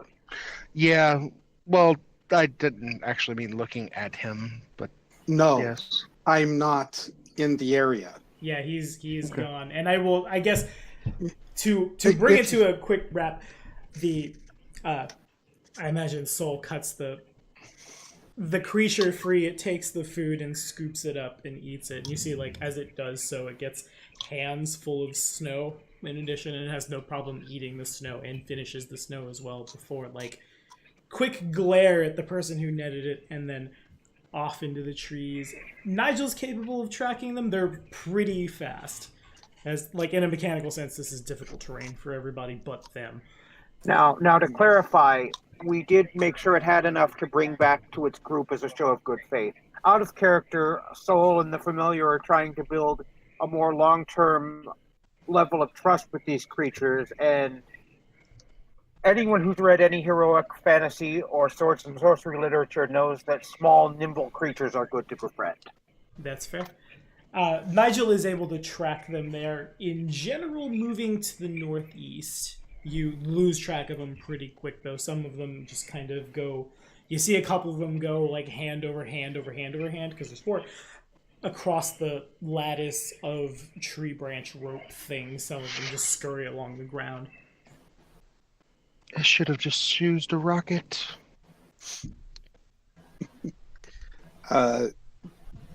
Okay, what I'm wanting is a general sense of what direction they're traveling, if nothing else. And you did get, generally speaking, they're moving northeast. Yeah. Okay. Well, Well, I think we should return the favor and see what they're doing. No? yeah. Well, I will wait about 3-4 minutes. If they're near the Jeep, I will be able to know that they're there because I can communicate with it. So are they? As in the creatures or as in the party? The party. The Jeep stayed with them.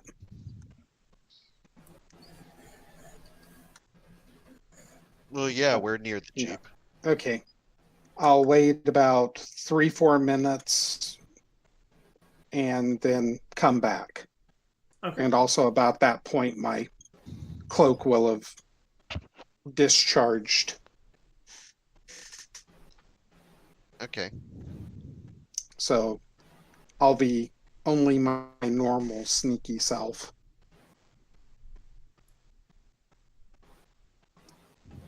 Okay. Oh, So there an you are, Nigel.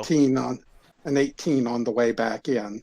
So at some point you would have to break line of, or rather, like, line of sight won't be unbroken between you and the party. So at some point they would see you. Yes. Oh, there he is. Sorry. Once they ran, I figured it might be good to determine what direction they were heading. They were basically to the north. We should note that as well. Did you find anything out from the one that was netted? Well, I think... You know what, Soul? You go ahead and tell him. They are intelligent after a fashion. They are not entirely mindless. Luna was able to converse with them a little. They were scared out of their wits and didn't provide anything useful, but we've shown that we have good things, and given a little more time, we might be able to rely on them for scouting out and small sources of information. However, things were a little terrifying, and we should probably give it a few days. If we treat them kindly and give them food at a steady pace, we should be able to count on them in time. Okay.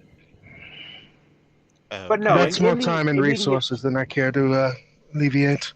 Look, at the end of the day, we're just here to see what kind of creatures are here. We don't have to make any diplomatic, decisions for these people. On behalf No, of the... but they could make things very annoying for us if they so choose. It doesn't take too much to throw off a spellcaster's concentration, after all. I will take your word for it. I don't deal with magic myself. My general rule of thumb is don't annoy anything that's smart enough to hold a grudge. Unless you plan to eat it. My general thinking is if it annoys you, kill it. You might have food.